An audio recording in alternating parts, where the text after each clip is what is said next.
cream of the crop. Nobody does it better. Baby, you are so money and you don't even know it. Kid stealing, woo, wheeling dealing, limousine riding, jet flying, son of a gun, and I'm having a hard time holding these alligators down. Woo! Morning, Mr. Hammond. Your mission, should you accept it, Steal, destroy, shadow, disappear, assemble the team, and here we go.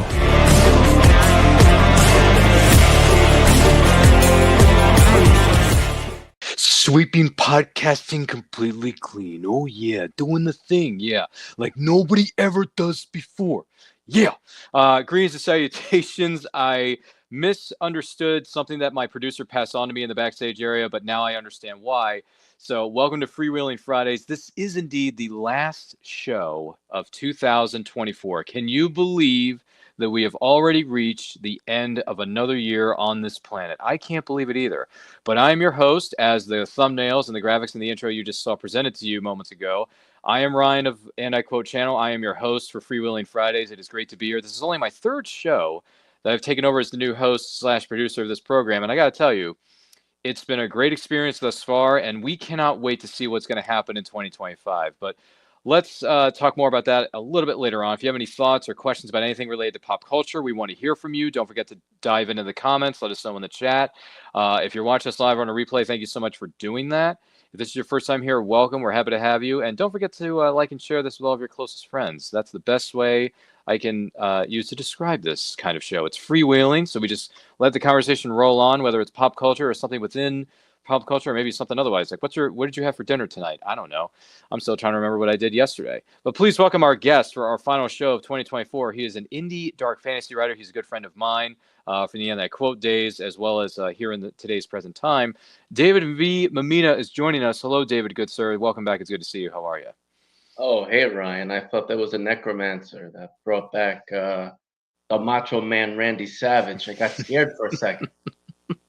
Wow, well done. You know, I have to say, you and your impressions, I know I've said this before, your impressions are spot on almost every single time.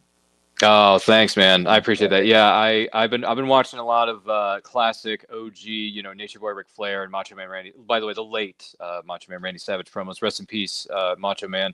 But yeah, no, it's been fun watching those things. And there was one where he's carrying a broom and he's going into the interview with Mean Gene Okerlund from 1985 because it says when it took place. And he says, "I'm sweeping professional wrestling completely clean. Oh, yeah, doing the thing. Yeah, like nobody ever does before." So it's too good. It's too good. If you haven't seen it yet, just type in the words Macho Man Sweep into your search bar on YouTube.com, which is one of the platforms you may be watching to this program right now. So make sure you check that out after you're done watching this episode of FreeWheeling Fridays. Don't jump off the ship just yet. But no, it's great to be here. It's great to have David here. So David, for those of you who are watching or listening to this on FreeWheeling Fridays and you're unfamiliar with a gentleman by the name of David V. Mammina, David, tell us about yourself. Who are you? What do you like to write? What do you do? Who am I? Yeah. All right. Well, first of all, I live in Long Island, New York. I lived here all my life. I've always been a very creative and imaginative kid. I always wanted to sort of make my own stories, my own little short stories, my own little creative writing, if you will. I used to play all the RPGs, Final Fantasy, Legend of Zelda, all the fun stuff that gets your imagination going. I grew up with the 80s stuff, right? He-Man, She-Ra, and Thundercats, and Transformers, all that stuff. So I grew up in a time where creativity was very rich. It was everywhere. So I was totally inspired, and I wanted to write my own stuff. And in high school, my English teacher, Mr. Sullivan, I always bring up this guy because teachers are so inspiring. If you get the right teacher at the right moment, who notices you and sees what you're doing. Mr. Sullivan was so cool. He saw I was writing something and he wanted to foster that in me. And he asked for some samples of work that I was doing, and he kept telling me to go for it. So he's the first person that really, instilled in me that, wow, I have something here. It's not just some kid just writing down free writes. I have something to offer to the world. I'm here to share some awesome stories. And I myself am a teacher now. I teach history to kids in middle school and in high school, and I love doing that. And I may be a teacher by day, but by night, I am a dark fantasy author. I've written 11 books so far. Some of them are big award winners. I'm very proud of those. None of them are famous or anything like that. It's just it's a labor of love. I love to write epic dark fantasies. And I guess the question is why? Why dark? People always ask me that. You're such a nice guy. How is it that you're writing this, dark or gothic fiction, horror stuff like that? And the reality is that I like reality in my fantasy, and I like some fantasy in my reality. So to make the fantasy seem real, I feel that you need to have that sense of wonderment, but also that sense of fear as well. And it's a healthy dose to get your reader really involved and invested in the characters and in their struggles. So I just love writing, and I actually tried to stop once. I think it was last year. I actually said, I'm going to stop. I'm going to try to market my work. And I said, there's an idea. I can't not write. And I think any writer who writes as feverishly as I do would agree. You can't stop doing what you're doing, right? A ship is supposed to sail out to sea. That's what it's supposed to do. It's not supposed to stay at dock. A writer is supposed to write. So I've been writing since late high school, and my first book was published in 2005. So this year coming up is going to be a real big milestone for me. About 20 years self-publishing work. So that's me, and I'm very happy. I'm very blessed, and I'm always hustling, you can say, to try to get over the hump, like every author, every creator, every artist is trying to do. So that's why I really appreciate Ryan. He's such an awesome host in his podcast. He likes to interview indie creators, and I think that's just so cool of him. So again, thanks for having me, Ryan. I'm already having a great time. We just started. Yeah. Yeah, we've only been here 2 minutes. No, I'm kidding. It's more like 8. But no, but thank you for being with us, and thank you for sharing a little bit about yourself, some of the things you've done, some of the things you're about to do, and we wish you nothing but success moving forward. So, for someone who's unfamiliar with your work, I have some examples here I'd like to share with you and with you who may be watching and listening to this right now. This is something I found. I'm just curious. Redeem the Night. Oh my goodness, this is a ridiculously good-looking cover with dogs, cats living together with mass hysteria. Guy carrying a very heavy hammer or sword. You got a guy wearing a shiny armor outfit in the background there. Is he trying to pull a Hans? Booby, I'm your white knight, which is a Die Hard reference. So, what Oh, is Redeem the Night? This looks very interesting to me. I love this one. This is a great story. So I'm in the New York City Comic Con in the Javits Center, and Hmm. I have a booth. I'm selling some work, and I decided to take a walk in the artist alley and sort of get to know some people. Long story short, I meet Hugo Bravo, who is an up and coming artist, and I say, you know what, I'm writing a book. I'd love for us maybe to work together to make a cover. Well, what the book is about is it takes place in the future. It's post-apocalyptic. It doesn't look that way. That's because we've gone back to sort of knights in armor all over again.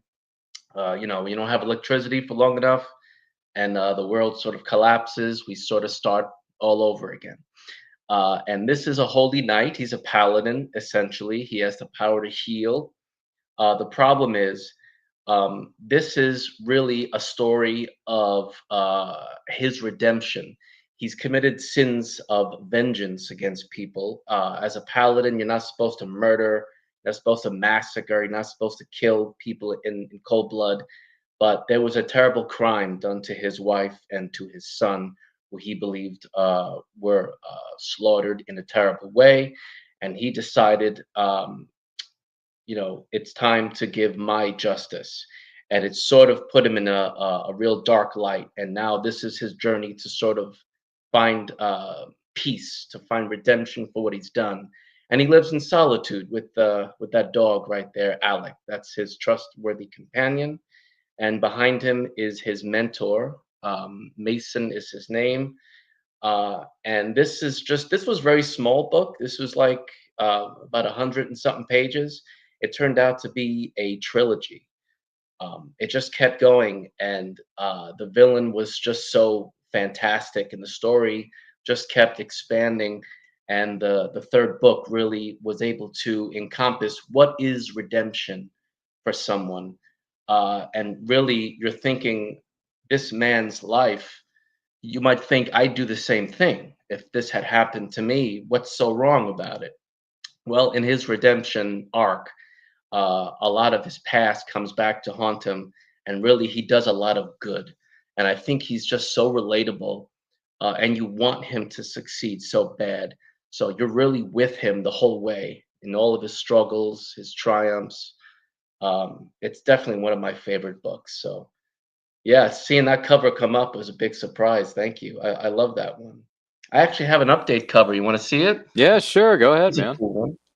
This is the update cover. This is Arl Balin, who you see on the cover there. And this is Kira Kanem. This is the villain. He was also a paladin, but he sort of went to the dark side. And of course, this was his wife, the witch, who he fell in love with and he believed was dead. But I'm going to say believed was dead. I'll let that stay like that. But definitely one of my favorites. I love that story. Wow, that's like of an updated. I mean, the updated cover looks just as good, but that first cover, oh my gosh. Yeah, I love that. I love that art. That's one for the Oh, books. well You want to done. hang that up as a poster on someone's wall. By the way, Geekmen, Master of the Thunder Nerds. Speaking of He-Man, She-Ra, and Thundercats, that's a lot of titles mixed into one. They're saying, "How's it going, y'all?" Well, we're doing well, Geekmen, Masters of the Thunder Nerds. That's a mouthful, I but like it's good that. to yeah, it's good to see. You may want to check out their show, Geekmen, Master of the Thunder Nerds. That might be right up your alley. I believe they do talk about collectibles and stories and maybe classic '80s stuff. Hence the reason their name is so familiar. Oh, Um, that's right in my wheelhouse, man. You might Absolutely. want to check out their Awesome. lineup. I think it's a part of the network here on the Madness Comic Network. You may want to check out their shows. They got some stuff going on, some really good things as well. So yeah, good to see you. Hope everything's well. And then Madness Comic Network themselves, aka Pops, is here. He says, "Hey yo," that's a Scott Hall reference. Anybody remember Razor Ramon and Scott Hall? Yeah, that same person. Yeah, he always used to say, "Hey yo," whenever he got on the microphone. You remember See, that? there it is again. I don't know how you do it, man. I know. He says There it it's is. time to take a little Game. survey. Yeah, he's always doing the survey time, David. He's always saying, "Is there anybody here to see WCW?" No. Is there anybody here who's here to see NWO? And then everyone's just going crazy because the NWO was a big thing back I remember that. back. That It was, and it was still is. Like the T-shirts are still roaming wild. And I have two of them. I have an NWO black and white, and I also have an NWO Wolfpack shirt that I managed to get off Fanatics.com, which you can follow. Or is it Fanatics? Yeah, it is. Fanatics.com. Look them up on social media. They got a lot of great shirts for different fandoms, not just wrestling, but basketball, football, college teams, professional teams, if you're into that sort of thing. Pop says it's survey time. Yeah, it is. It is survey time. That's a valid point. Pops. Yeah, good to see you, Pops. Hope everything's well in your neck of the woods. Pops is the gentleman who appointed me as being the new host / producer of this program. So thanks, man. Appreciate the opportunity. he's the one that He chose knighted me. you, Yeah, huh? yeah. He's Wow. the man behind a lot of this stuff. You know, he's the pay no attention to that man behind the curtain. That's the expression from the 1939 film Wizard of Oz, which, believe it or not, turned 85 this year. That movie turned 85, which is insane.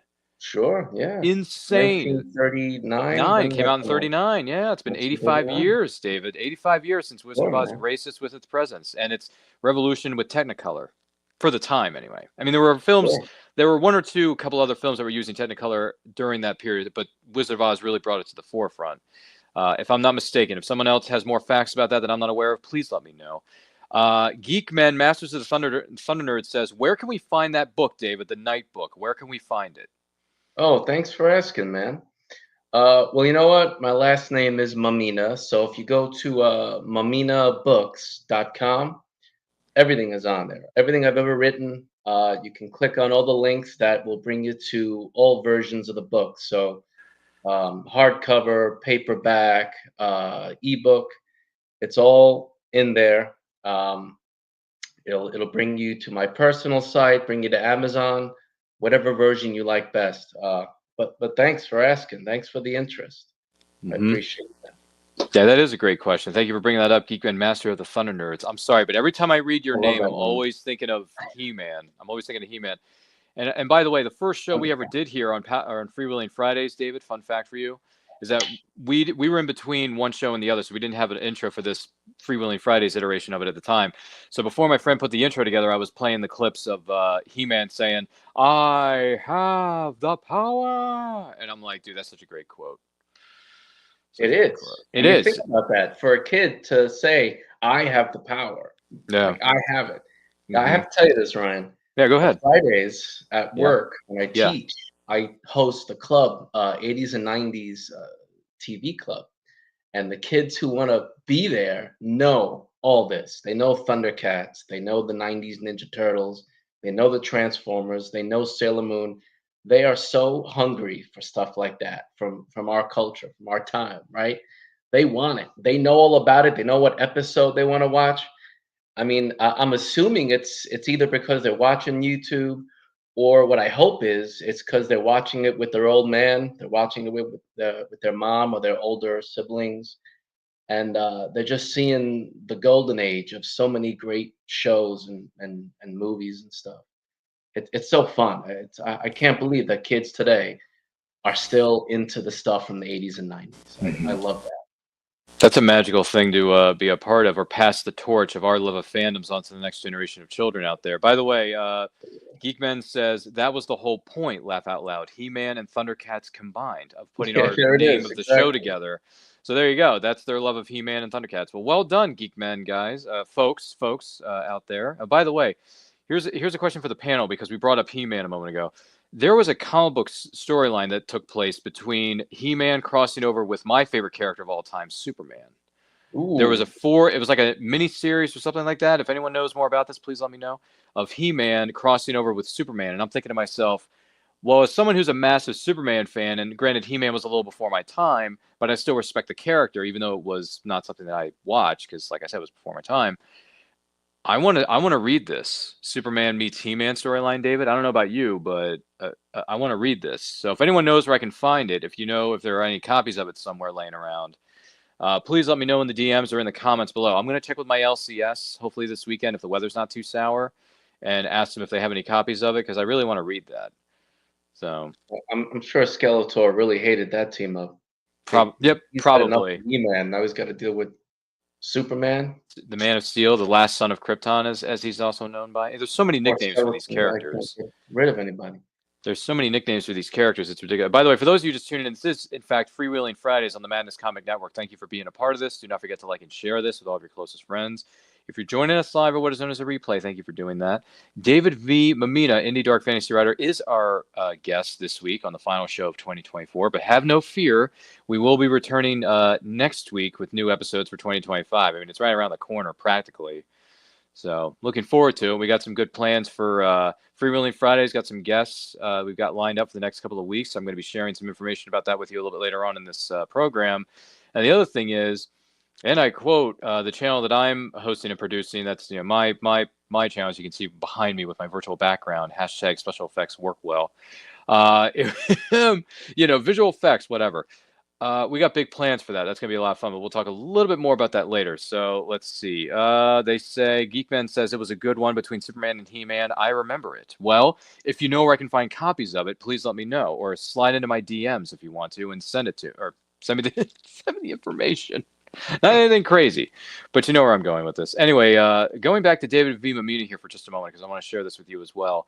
Another example of your work. This is a little bit more. Let's fast forward a little bit here, because this is more so talking about, I think, the present more so than a little bit of the past. Death or Valentis, Macabre Masquerade. What exactly is this? Oh, I love this one. Yeah, this is the book that was not supposed to be written. This is when I was supposed to take a break and start marketing something every creator knows is probably a lot more difficult than actually writing your stuff or creating your art. You love writing, you love creating art, but marketing is really difficult. But this story would not let up, and I had to do it. And this is the sequel to Death or Valentis. So let's see. This is Death or Valentis right here. This is a necromancer. You can see he's, staring right into your soul. Valentis is sort of, I guess you can say he's misunderstood by many, but he is someone who raises the dead and uses them for his will, whatever he wants. So I guess that's not going to make you the most favored person in the neighborhood, but he is a necrotic detective, so that means he can raise the dead. He can ask them questions and say, "Who did this to you?" Or, "You were the last to see this killer. He killed you. What does he look like? Where did he go?" You cannot hide from the dead. Essentially, when the dead can be resurrected and they have all the answers, Valentis can become one of the most powerful beings on earth. But he is thwarted, and he's put into a prison. And believe it or not, after 3 years of being in a prison and working with the people to actually solve crimes in the prison, um, he is asked to actually help on a very serious mission to save someone from a very dark and forbidden place that only he really knows about because he's been there. And the person he is asked to save is none other than his nemesis, the person who put him in prison to begin with. So you can imagine he's not too happy about this, but he does see the opportunity. And he says, "I'll agree to go on this mission." And he's seeing how he can sort of slither his way out of chains. But what really happens when he sees the condition she's in, his nemesis, something snaps in him, and he says, "How dare you do this to my, enemy, my nemesis, my arch rival? This wasn't your right." So he sort of like becomes this protector of her to get her out of this dark place from this evil cult. And he really seeks to not only decimate this cult, but try to get her out safely, because that's his villain. That's his enemy. How dare you hurt her? That's my to hurt. But in a way, he starts to not fall in love. I know everyone's like, why don't they fall in love? That's not the way it goes. Okay, he doesn't love her. She doesn't love him. But he does feel obligated to get her out, and they do have something of an agreement, something of like an understanding. You saved me. I won't forget, that sort of thing. Macabre Masquerade is about a masquerade ball to keep the peace in the realm after this event has taken place. The realm is about to be enveloped in war because Valentis is now essentially free, and he's sort of freewheeling, just like this podcast. So the hope is they go to this ball and they can make an arrangement for peace. And as you can imagine, it goes off the rails really quick and chaos ensues, which leads to the third book, which I'm writing right now. So Valentis has become my passion project. I like that he's sort of in the gray. He's not an evil human being, but he's not all good either. And it's all about perspective. And I think perspective is key to making complex characters. Hmm. Complex as they come. Goodness gracious. All right. This is interesting stuff. So this is now you got a threequel on the way, so it's becoming a trilogy. I know. I can't help it. Gosh, it's them pulling me in. You know what I mean? They're the ones telling the story, essentially. I'm just the guy writing what's happening to them almost.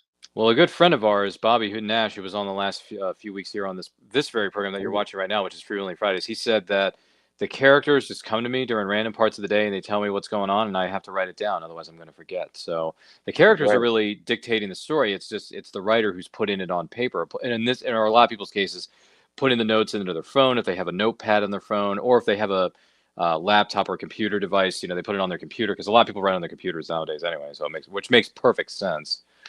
So, because you don't want to see my writing. My chicken scratch isn't the best. I mean, it looks like a 5-year-old wrote this.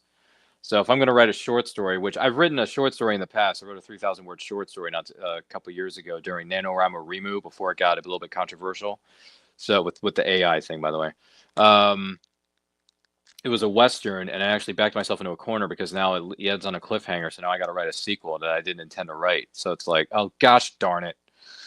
You know, See, the you characters know end up in this exactly what- situation, and they're trying to figure a way out of it. And now I got to figure out what the heck is going to happen in the sequel, and I haven't even done that yet. And it's been a couple of years since I wrote the story. But one of my goals, I should say, for 2025, not to jump too far ahead of the schedule for this show, but one of my goals for 2025 is to write at least one, if not two, 5,000 word short stories. So we'll see what happens. Maybe they'll get published too. I don't know. I would love to see that, Ryan. You know, I'd be one of the first ones to read that. You would okay. Well, I mean, Yeah.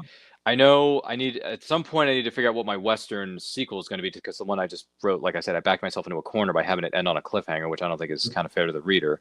But then again, really good stories end on a cliffhanger, and you're kind of like left wondering how does this really end? And then the reader, it's up to the reader to make up the story in their own mind, which is a nice way to get the imagination juices flowing, if I do say so myself. But yeah, I want to. I don't know. For some reason, I want to write like a story set in the 90s because that was our decade. That was what I grew up in. So like, you know, maybe a kid's going through like a rough period, like basically a coming of age story is what I want to write, kind of. Or maybe someone trying to get over a loss of something or someone. So I don't know. I got a few ideas poking around it in my itty bitty little mind. I'm just not sure which one's going to stick, but we'll see. One of these days I need to have like a brainstorming session, put stuff down on my notes or my computer, or I got to have like a, what do you call it? Like a vision board. I need to put together an outline. That's what I really need to do. But Well, you know, Ryan, that's what you're saying is interesting because if you're setting it in the 90s, you know, they say if Home Alone happened today, it wouldn't happen at all because kids have smartphones, they have, right? They true, know how to get online. But in the right? 90s, The internet everything is different. So you have a lot more leeway as far as what leeway. Yeah, to get away with. Because today, if you're going to write a story, you it's know, like impossible. it, you have to really incorporate all that we have here. It's funny that that movie would have lasted 5 minutes. Yeah, no, that's Really that's a fair point. And Home Alone, believe it or not, turns 35 next year in 2025. It turns 35 years young. So, which we will be doing a movie watch along for that on Anti Quote channels. Feel free to tune in for that when that episode drops. That's going to be fun. There's a lot of movies turning 35 next year because remember that movie came out in 1990, right? So it was the very beginning of the decade, of the 90s decade anyway. I didn't know that. Tremors turns 35 next year with Kevin Bacon. Oh, I yeah. don't know. Have you ever seen is a Tremors? blast. I love that movie. I All right. still love that movie. You still love that movie? Well, guess what? Tremors turns 35, and on January 17th, more specifically that Friday the 17th, we're going to be celebrating its 35th birthday with a watch along. So that's we got a full house for that. It's going to be 4 people on set, and it's going to be a wild time. Trust me. And then we got plans for Batman Begins turns 20 next year, right? Batman Forever turns 30. Believe it or not, Batman Forever from 1995's Val Kilmer's iteration of the character turns 30. You got Teenage Mutant Ninja Turtles turning 35, the first movie, the live action movie from 1990. That turns 30, which is a big deal, by the way. So we're excited. There's a lot of great things and plans that we have for the new year of 2025. But so we talked about some of your works. We talked about Redeem the Night. We talked about Death of Relentless. You talked about some of the plans you have for, 2025, which is writing your threequel to Death or Relentless. I'm sorry, I just feel like saying it that way because it sounds like it's like Transylvanian or something like that. I don't know.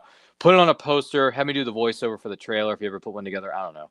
Wow, that sounds like fun. Okay. I mean, if you want to, we can do it. I don't know if you want to collaborate on something like that, but if you want to write that down in your goals sheet, might will put that down on your notepad in front of you. But just out of curiosity, because you mentioned a few of these, but let's go into this a little bit. So for those of you just joining us, this is FreeWheeling Fridays with David V. Mammina, indie dark fantasy writer. Before I get to the second part of the question, let's go with this one. Favorite fantasy movies. Favorite fantasy movies. Let's just start with movies right now. Favorite fantasy movies. Wow. Yeah, could be anything. Yeah, there's a lot of fun stuff out there that I like. Mm-hmm. Well, you know, Lord of the Rings. I didn't watch Lord of the Rings. You ready for this? When they came out in theaters, I didn't see them. I don't know what it was. It wasn't like I was intimidated by them or anything like that. it was so big and huge, and I felt like, am I gonna get lost in this swirl of whatever kind of hysteria this is? I wasn't really on the bandwagon. And then when it was on DVD, I watched Lord of the Rings, and I said, "Oh, it's a masterpiece. I get it. Okay." And then when Two Towers came out, my father and I watched that together, and he forgot the world existed. My father was stuck to the screen. He couldn't believe what he was seeing, and I really couldn't believe it either. I thought it was such a great film. So that got me into a lot of Tolkien lore. Not so much the books. I know a lot of people talk about the books. I think Tolkien is an interesting fantasy author because he's like the father of a lot of this, right? The Dungeons and Dragons, and a lot of the fantasy that we see today, even a lot of dark fantasy, you could really thank Tolkien for. But um, I think Lord of the Rings is some of my favorite as far as films go. I can't imagine us making another Lord of the Rings trilogy today, 2024, 2025. I just don't see it. But that I think that's my favorite. If I had to pick one. Um, but yeah, as far as movies go, TV there's loads of stuff, but I'm just glad that fantasy comes back. I think it comes in waves. Have you noticed that? The Yeah, fantasy I wave, have. Yeah. and then everyone's like, "Oh, fantasy is in now. Fantasy is in," and then they're all watching it, and then it goes back down, and then that one big book gets an iteration in the movies or TV, and fantasy is back. So it does come in waves. Um, but I'm all about playing the games, playing the video games of fantasy, live the game. I like to live the fantasy myself. I like to read the book and feel like I'm part of those characters. That's the problem with a lot of fantasies today is they want to put their own spin on it, or they put writers in charge of it that are just not uh, they don't love the fantasy enough, and they want to put their own spin on it, and that's not what fans want to see. They've read this book 100 times, and when you put it to screen, you have to be willing to accept a lot of backlash from fans because fans are hard to please. I remember Henry Cavill once was asked about certain backlash from The Witcher, and he said, "Look, this is the way it is. Fans have a right to defend their, what they love, their fandom. They have a right to say, look, this is not what I expected. I was hoping for this." It's almost an impossible task to take fantasy from the book and put it to screen. But I think I'll end on this. Fans appreciate the effort when the heart is in it. When the fans feel that the creators, the showrunners, or the people who created the movie, when they see that the heart is in it, they want it to succeed. And Lord of the Rings movies are not exact iterations of the book, but the heart is in it. And I think that's why people love it so much. That's why I love it so much. Have you seen both iterations, the original theatrical cuts and the extended cuts? Okay, the extended cuts, my friend wanted me to watch when they went back into the movies, and I said, "You got to be crazy." They brought the extended cuts back into theaters. I don't know if you remember that. That wasn't very long ago, and it was during weekdays. I couldn't believe it. Who's gonna watch Lord of the Rings over 3 hours in as the extended cut, and then have to go to work the next day? Saying, "Man, can't they like make it like every Friday night or Saturday night?" People would go see it, but the extended cuts, I didn't see all of them. No, it's so, and you know what? The way you have to watch it, I guess, is like you're watching a show. You have to watch it up to an hour or so, and then sort of take a break and then watch the next hour. But I haven't seen the extended. No, have you?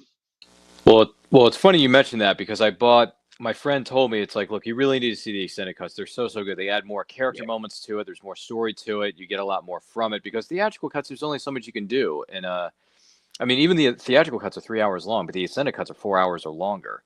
So it's Right. for all three films, and I'm like, that's a commitment. That is a commitment. You know what I mean? Like, especially to watch it in one sitting. Which, in my case, just to give everybody a little bit of a history lesson here, my friend Case, who put together these wonderful thumbnails and backgrounds that you see before you, whether it's for the And I Quote channel or the Freewheeling Friday show that we're doing right now, he said, hey, you really got to see these. They're really, really good. I said, well, Fellowship of the Ring is my favorite of the three. So if I'm going to watch any of the extended cuts, I can at least watch the first one because that's my favorite. Fellowship of the Ring is my favorite one. And I went ahead and went onto a little place called eBay and bought the trilogy. So here's the deal. I sat down this week and I finally sat down and watched The Lord of the Rings, Fellowship of the Ring, as you can see in front of you, special extended DVD edition. I have the DVD editions of these movies. Oh, that's So cool. I'm kicking it old school. And this is what the front cover of the box set looks like, just for the first. And this is just for the first installment because each installment is a different color, sized DVD case / material.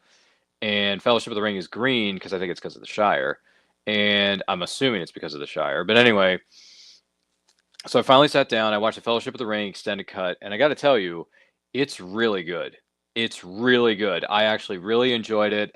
To me, it is substantially better than the theatrical cut. But I think it doesn't really matter what version you watch because I like both cuts of the movie, whether it's the theatrical version, which I do have on DVD and Blu-ray, or the extended cuts, which in this case I have all three movies on DVD editions of those, respectively. So I enjoyed it. I thought it was great. There were more character moments. There were definitely more. There was more mythology of what's going on in Middle Earth that was built into the story in this cut That's of the what I want to movie. see. Yeah, Okay, the lore, the mythology. yeah, the lore, the storylines, the mythology of it. Yeah, there is a lot more substance in the Very extended cool. cuts, David. So I would encourage you, like I said, I mean, 4 hours or whatever, how long these extended, because the extended cut of Fellowship of the Ring, I think, is 3.5 hours, maybe 3:45. I think it's only 3.5, to be honest. I think it's only an extra 30 minutes of footage from the theatrical cut, but Mm. it's really, and it's spliced in throughout the film. It's not like just, oh, here's 30 extra minutes. It's sprinkled throughout the film. But, and you'll notice too, if you're able to compare the theatrical to the extended cut, you'll understand where I'm going with this. For those of you who are familiar with this, it's really good. I liked it a lot. There was more character moments between Aragorn and Boromir. There were more character moments with Frodo and Bilbo, and some of the things that he wanted to do with his life, and some of the goals that Frodo had that I didn't even know he had, because you don't hear about that in the theatrical cut. You don't hear it at all. So it's been very, very good to me. So if I were you, I would watch the extended cuts of Lord of the Rings if and when you get the opportunity. But definitely Fellowship of the Ring is just fantastic. And the extra 30 or so minutes that they put into this is really good. It's really good. So Amazing. Yeah. might be a date night for you and the missus over there. I don't know. I don't know if she's a Lord of the Rings fan herself, but I mean, if she's not, this would be a good introduction to it. I think she'd pass out. So She'd we're gonna pass watch out. it, and she's gone, but she'll Yeah. love it because it'll help to lull her to a peaceful rest. If you, I mean, As I'm like, oh my god, and Yeah. she's still like, yeah. it's great. She's the complete opposite of you. She's like, let me take a 2 Well, hour I'll nap. tell I'll you get what. back to you. No, you know what? What's interesting is Mhm. we find the movies and the shows that we're able to watch together. Like for instance, after Christmas, we saw Nosferatu in theaters. Oh yeah, I've heard good things about it too. Ooh, it was amazing. I loved it because I saw the very first one in the 20s, silent film one. And that was really creepy and freaky, but done well, right? It's a version of Bram Stoker's Dracula, and it's different. And that film really wasn't supposed to be released like that, and yet it was. It was a very brave film, and it's like a cult classic. What they do in this movie is they take that and they say, all right, well, let's take it a step further. Let's make it feel as like I was saying before, let's make it feel as real as possible. What would this look like in reality? And it was just so real on the screen. You felt like you were in the movie essentially, the way that they present it. and such respect for the source material, such respect for the craft of making film in general. Great movie if you want to get freaked out. It's very freaky. There are some scenes that are very difficult, but not like I can't watch this. I'm ready to watch it again. It's one of those films. Wow. Okay. I have to Yeah. add it to the list because we talked about it in my film courses in school, but Mm. we watched clips of the original 19, I believe it's 1920s iteration of it, but we never watched the whole thing. I'm like, I'm curious what Nosferatu is. I know what it's based off of. I know what the idea is, but I want to see it. So I have to Please see do. this. I have to Yeah. see this new iteration of Nosferatu because I've heard nothing but good things across the board. Horror Mm. fans are going absolutely insane for this thing. So after that, there's a million movies out there, folks. I need to add to my watch list, which it gets longer every second of every day. So this one just got added to it with Nosferatu. I mean, I had plans on seeing it anyway at some point because I remember them saying, "Hey, we're gonna make this new version of it. It's gonna be still paying tribute to the original, but we got a great cast behind it." Which I'm looking at the casting list, which is absolutely insane. It's So incredible. It's really well done, man. have to add it to my. Everything from the music to the set pieces, the acting is phenomenal. The sound, it's just one of those movies that you say, obviously the people really cared about making this. They hmm wanted it to be as great as possible. So hmm that's what I mean, like what I said earlier, when Yeah. fans really appreciate people who put their heart and soul into a film. This is one of them. Well, that's good to know moving forward. That's for sure. Going to have to see this at some point, ladies and gentlemen. Once again, this is the last show of 2024 for me for Freewheeling Fridays. But don't worry, we will be back next week for 2025 because it's right around that corner. Don't forget to like and share this with everyone you know. If you have any questions for us regarding pop culture, maybe some fantasy stuff we've been discussing, or maybe even some horror stuff with Nosferatu, let us know in the comments. Let us know in the chat if you're joining us live or on a replay. Thank you for doing that. And if you want to know more about myself or David V. Mammina and his books, check out the links in the description below of where you can find him and copies of his books, which he's got a lot going on right now. So definitely check it out, as one might say, on the musician circuit. But Oh, well, here's one for you. This is an interesting one. I've always been curious about this because there's no right or wrong way to answer this particular question, but I'm just curious what other people have to say about it. If someone wants to know or get started reading what is known as the fantasy genre, I mean, a lot of people would say, well, you should start with Tolkien's Lord of the Rings, or you should start with this, or you should start with that, which I've heard before. But from your standpoint, outside of Tolkien's works, if I wanted to start reading fantasy novels outside of Tolkien, maybe outside of yours, and don't get me wrong, I still intend on reading yours. Don't get me wrong. But if someone wants to have a nice introduction to the fantasy genre, where's a good place for them to start? you want to hear something that's really a silly answer? Hmm. So Tolkien is definitely not a good place to start, in my opinion. Some people are going to say, "Are you crazy? How dare you?" The thing is, it's very heavy. It's very dense. It's such a fun, story. But the story is like you're essentially reading an entire history of this realm. So starting on that could be pretty daunting for some people. But you know what's interesting is to sort of inch into it. What I tell some of my students is look at the graphic novel. Look at the graphic novel version of it. This is also like Shakespeare, right? Look at the graphic novel version of his work, and you're essentially reading a book. I know some people say, well, it's not the same thing. Well, in a sense, it is. The seeing it on the page in like a comic book setting, you're still experiencing the story. And when I was young, I sort of was raised not on big books. I didn't read fantasy books until I don't know, maybe I was like 15, 16. I was reading comic books, but I was reading. I was looking at the pictures and I wanted to know what these heroes and what these villains had to say. You have to read the bars at the top to find out what's going on, what the narrator has to say. I would start with graphic novel fantasy. If you really want to get into fantasy, if you haven't read anything before, that's what I would say. And then from there, say, all right, now I'm ready to get into some stuff. Also, I would go onto YouTube I know I'm giving answers that are very anti-book, and it's not supposed to sound that way, but it's a good way to get excited. If you want to know lore about uh, I'm blanking on his name. George R. Martin's work. If you go on YouTube, there are hours of animated lore that set the stage for all these stories. The lore is done so well, you feel like again you're in this realm already. That's a nice way to get pulled into a story. I for Christmas, my fiance is so lovely. She got me a PlayStation 5 and she got me Baldur's Gate 3. And before I started playing Baldur's Gate 3, I said, let me look on YouTube to find out the lore and what it's like. And it's very extensive and it could be very daunting. But for me, I did my research and it was fun. And now I'm playing it and I'm sort of writing my own book as I'm playing the game.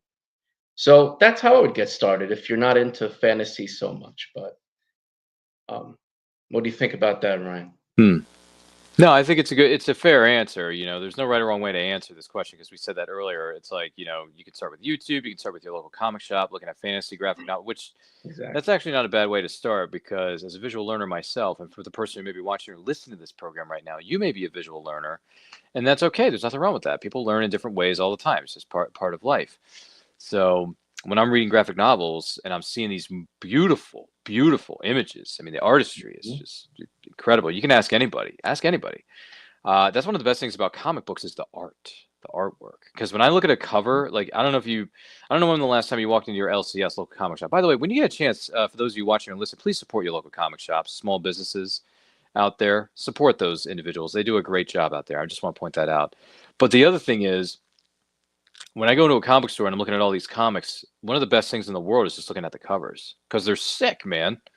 They're awesome. I mean, look at the gold, bronze, and silver age of DC and Marvel. Look at how many killer covers / issues of comics they were putting out during those times. There are so many, and the more we learn about our history, the better knowledge that we have, and all that stuff. So, Well, you know what? Since you brought that point up, yeah, that just feeds into what I'm trying to say is that they say the book is one of the most important parts.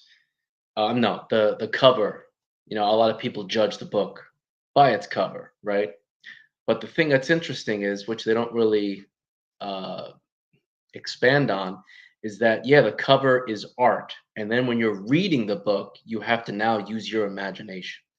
So what happened is the book cover pulled you in, but now it's up to you to fill in the blanks as you're reading this book. Whereas a graphic novel, the cover reels you in, but now it's going to have to keep that going with the art, right? With the inking, with how the story is going.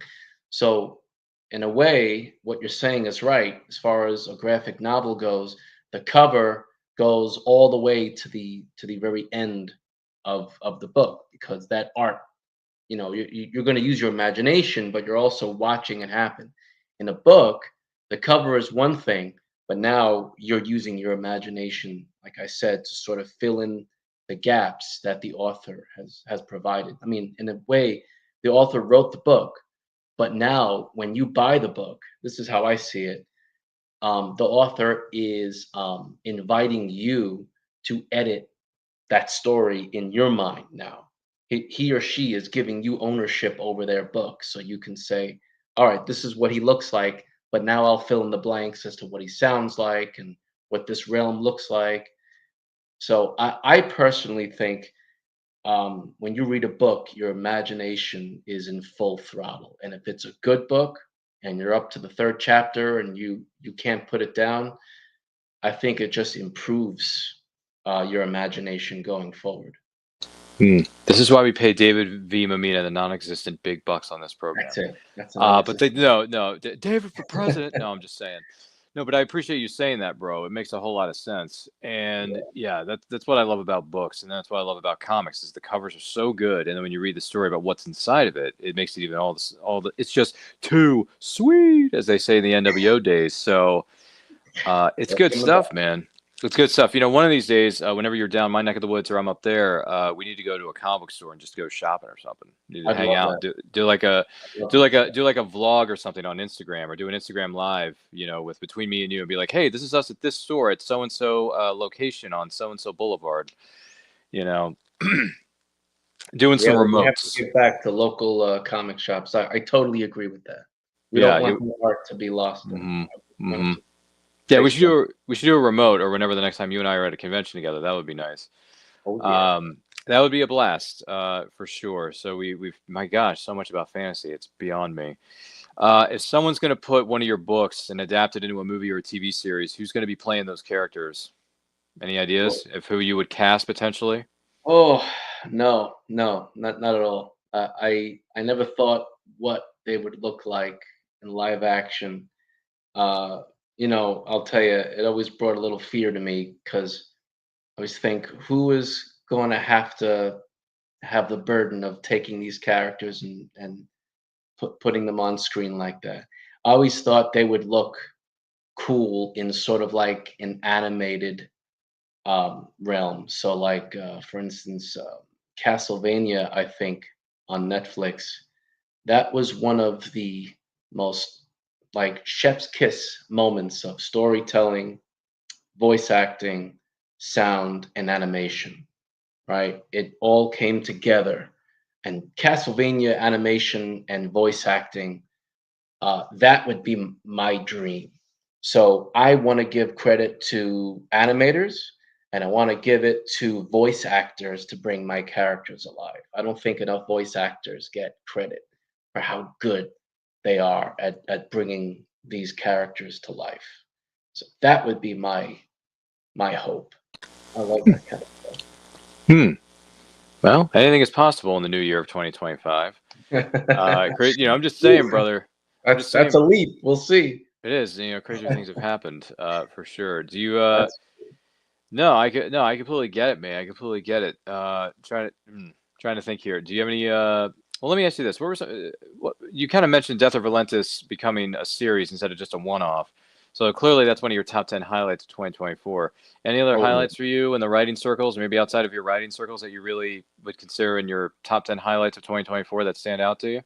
I think so. There was I actually visited some schools and some libraries this year, and that was so rewarding in ways I couldn't even appreciate at the time. To think of what was going to happen, I didn't really fully appreciate the impact it was going to have on me. I visited some schools, and as like I'm a dark fantasy writer, more adult, and I'm visiting an elementary school. And what am I going to do? But I'm talking to the kids about how I started writing and what I write and why I do it and why it's fun. And then I had the kids try it. So I made a little contest. And do I have it here? Oh my God, I have it. So I had the kids create their stories, and I said, I'll come back, and your teachers will send me your stories if you want to write a short story or a poem, and I'll read them, and I'll pick some winners, and I'll come back and they'll get some treats and stuff. And they did it. They created something. This is the school of Cayuga Creates, and this is a book full of the kids' work that I published for them. And I couldn't believe some of the work that the kids came up with. It was so much fun. I was smiling from ear to ear. And Anne could tell you, my fiance, when I was looking through this work, I said, "Man, this is what kids need. Kids need an outlet." So even though I'm not promoting a book at the school, saying, "Oh, this is good for you to read with your parents," I don't really have a lot of books like that for kids to read. But I am someone who was like them, who wanted this, and this is their accomplishment. They did this. I just sort of edited it a little bit, but all their names are on the back, and they all got this. And you should have seen the smiles on their faces and how proud they were. And then I had them come up and talk about their experience. That was one of the biggest highlights, not only of 2024, but of my life, because seeing the kids in that way, being so inspired and so excited, and they had all these questions, it was so fun, so cute, and I still think about that from time to time, and also going to libraries and chatting up people who just love books, and there were moments like that where you get to share your craft, but also share your humanity with each other. That was beautiful for me. Oh wow! Congratulations on that, man. That's really good stuff. Oh, thanks. Thank you. For sure, for A sure. lovely. Yeah, yeah, definitely. Hope you have more of those opportunities present themselves to you in 2025. Yeah, I mean, we don't have to go into. I mean, listing 10 moments right on the spot is really it's kind of hard. But one of the things that stood out to me, and it's funny you brought up this moment of you visiting with these students and putting together this editing the book you just showed us there of the collection of stories or essays, whatever it may be. For me, I started becoming a facilitator at a place that I've worked at before, and I just returned there this fall. So I'm a faculty member now. Go figure. And I'm facilitating a program about film analysis on how to analyze a film and how to be your own film critic. So I had 3 undergrads and 2 autistic participants because it's at a place that has programs for autistic adults 18 and over.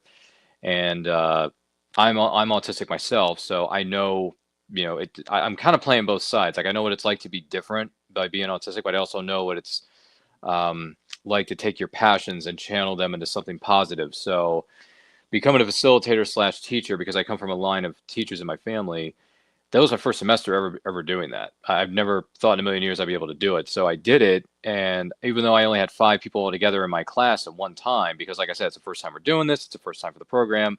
You're bound. Everybody's got to start somewhere, right? You got to start from the bottom of the ladder, climb your way to the top like everybody else. But I really enjoyed it, and the students actually came up to me one day and they said, "Hey, can we spend time with you outside of class to talk more about this stuff?" And unfortunately, we can't. We got to respect the teachers, the rules, the campuses, the regulations, because I'm on a college campus where I am. So you got to respect the rules there, which I do, by the way. I'm not saying it's a negative. So, but the fact that they're telling me that only a few weeks in, because it's only a once a week program that I'm working with here. This is only once a week. It's not like every day, because I work during the week at my full time job, and this is a part time job. So when I make the time for this and I'm sitting there and they're really enjoying what I'm teaching them, whether it's a 3 act structure, whether it's the hero's journey by Joseph Campbell, which is very important if you're going to be a storyteller or writer, is to learn about the hero's journey by Joseph Campbell. I'm sure you've probably heard of this as well, Of course. David, in your studies in the 3 act structure and how important it is to have a 3 act structure in a story and all this other stuff. And they really enjoyed it and had a great time. I had a great time. They had a great time. I'm looking forward to coming back in the spring for the spring programs and doing this all over again with a new group of students. I'm very, very excited that I get to do it. And that was one of the personal highlights for me in 2024 was getting a chance to be a facilitator slash dip my toes a little bit, if you will, into the waters of becoming a teacher, because being a teacher is not easy.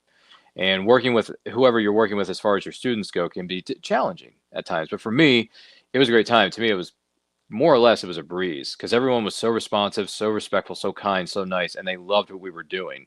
And if you find something you love to do out there, folks, keep doing it, because if you find something you love to do, it's not called work. He's totally right. You know what? I'm going to take what you just said. Mm-hmm. Albert Einstein said, "Don't look to be successful all the time, right? Don't look for success. Look to have value. And with value comes success and all the other rewards." And he's so right. If you have value, that's your purpose. Whatever your value is to society, to others, to yourself, to your family, that's your purpose. And you know it's your purpose because you feel so good as you're doing it, and as people are sort of engaged with you. So that's your value, Ryan. I mean, you bring value to a lot of people, usually more than we realize, because not everyone comes up and sort of like tugs on your shirt and says, "You really made me feel a certain way. Thank you so much." That doesn't happen. But you have to remember, just because it doesn't happen and people aren't coming up to you and giving you these big hugs, people are being impacted by our value. And everyone has the value. Everyone has it. It's how they use it. And when they find it and they share it, not everyone is going to tell you about it, but you have to trust the process that you are making a difference. It's happening. Mm.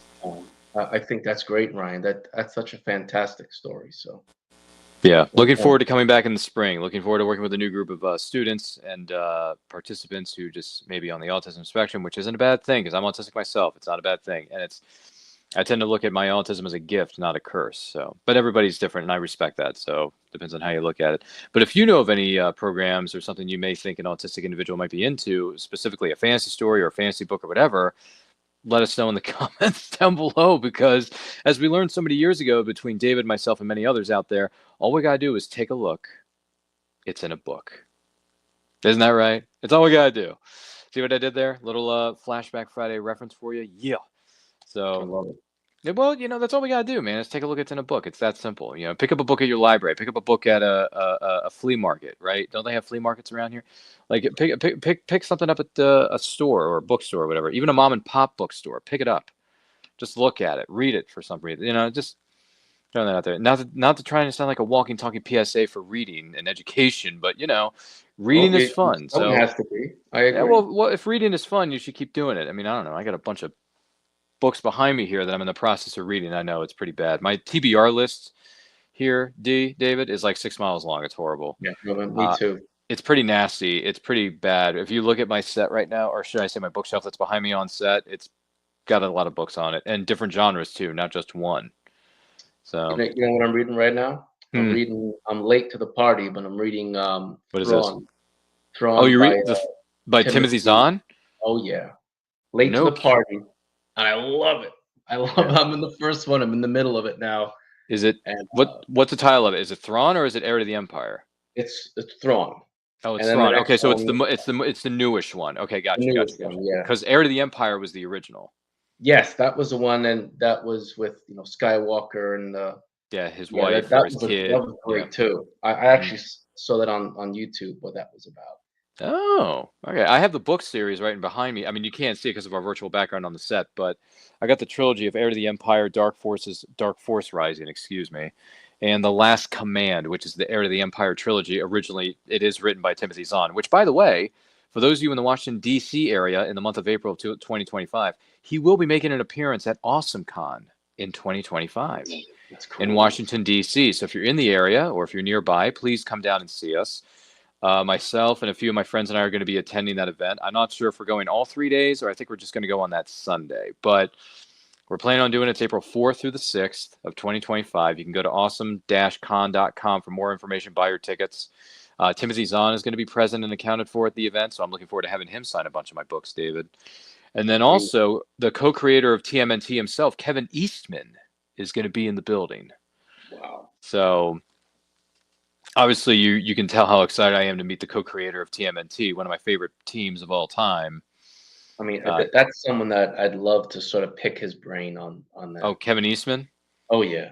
Well, why don't you visit us? Why don't you come on down to DC and say hello to us? Pay a visit. Hang out with us. We'll go meet some people together. That sounds like a dream, man. Yeah. It really does. We could. I mean, it's in April. You got time to plan. Yes, I do. I can send you the link so you and the missus can look at it and say, hey, honey, do we want to go to this or we just want to be me? Yes. Links are the best. It's like opening up a little gift and thinking, all right, this is doable. It's doable. But anyway, yeah. So if you're familiar with AwesomeCon in DC, feel free to visit us. We're not gonna have a table there or anything. We are gonna be making an appearance. We're gonna be hanging out. We're gonna be attending. We're gonna be meeting a lot of familiar faces of mine are gonna be tabling there, which I'm very excited to see them again.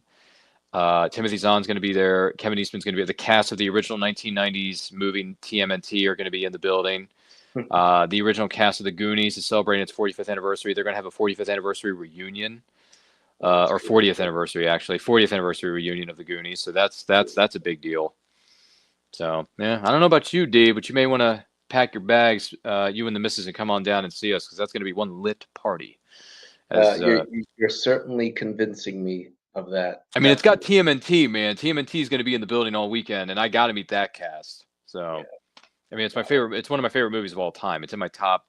If I don't say my top 10, it's definitely my top 15. Oh yeah, come on, total classic. I freaking love that movie so hard. I just love it. Boston Nova, Chevy Nova. No, excellent. Yeah. Sorry. I can quote the movie all night. But so we talked about a few of our highlights of 2024. I mean, obviously, And I Quote has grown by leaps and bounds. We got over 1,300 subscribers now on our YouTube channel, which is great. Thank you to everybody who supported us. Great. Dude. Some of the highlights for us on And I Quote channel were obviously the movie watch-alongs are always a good time. Interviewing Jim Henson's cartoonist, Guy Gilchrist, was on with us, which was fantastic because I'm a huge Muppets fan. And to have him there was a great honor. Robert Wool, who played Arliss and who was Alexander Knox in the original 1989 film Batman, directed by Tim Burton, was a guest on our show, which was great. And hey, I see the Queen of the Castle in the background of someone's studio. Isn't that wonderful? Yeah, she's anyways, running around back there. It's great to see you. Happy holidays. I don't know if she can hear me or like not. she came out of the coffin sleep. She's up. She She was up. Good Lord, came out of the That's why I coffin. love So her. feels like a Dracula movie waiting to happen. No, I'm just kidding. She's like my Wednesday. She's Wednesday Addams. I love her so much. Good Lord. Yeah, Oh, she's the best. that's one for the ages, guys. But yeah, Guy Gilchrist was on with us. Robert Wool was a guest on our show. We had, oh my gosh, we had so many wonderful people. Those are some of the highlights sent out for me. Obviously, I'm going to go more in depth with this on social media. Feel free to check us out on social media. I'm going to make a list of top 10 moments of 2024 for us as a YouTube channel on And I Quote. So stay tuned for that. That'll be coming soon within the next day or so. I might actually write it tomorrow. So we'll see how it goes. But let's see. Any other highlights for you in 2024 you want to speak of here, David, that stand out to you? Oh man, there's just so much. I guess Anything Comic-Con related? Maybe your Comic-Con appearances? you know what? I'll say this. I did make some appearances in some conventions, but I will say the one that I miss the most, and I wish I could say I was a part of this, was the BookCon. We used to have the BookCon here in the Javits Center in New York, and it's not here anymore. Once COVID hit, it never came back, and that was my favorite convention, even more than Comic-Con, which I know might be very sacrilegious to some people. But as an author, I remember meeting so many great people who were interested in reading books, and I remember so many great authors were there, and so many different up and coming writers and artists. So that I hope to make an appearance wherever it's going to pop up in 2025. But I will say that 2024 was a great year for me. I think it was a healthy year, and my family and Anne's family really came together this year, and we're going to really start our wedding plans because we are engaged. And I really think 2024 solidified our families together. So if there is going to be a highlight, I think that's the highlight for me, is that my family and her family found each other, and we can only go up from here. So that's the highlight. Oh, cue the Full House theme song. Everywhere you look. Anyway, sorry. I grew up, like a lot of us, I grew up watching that on television all the time. It was part of the TGIF Friday night lineups on ABC at the time. So anybody else remember that? ABC TGIF? They had tons and tons of classic shows come through those doors. I mean, you had, what was it? What was it, David? We had Full House, Family. We had Family Matters. We had Step by Step. Do you remember Step by Step? I don't remember Step by Step. Step by Step was another family sitcom with Patrick Duffy and Suzanne Summers. You might want to look that one up. It's streaming right now, I think, on some of the streaming services out there. But you had, oh gosh, you had Sabrina the Teenage Witch, I think, was on there. You had, gosh, well, yeah, Boy Meets World. Boy Meets World was on there. Boy Meets World was on there. I remember watching Perfect Strangers on TGIF. Maybe that's what I'm thinking of. Okay, well, if it was a part of a TGIF lineup, it was on ABC more. Yeah, it was on that. Well, there you go.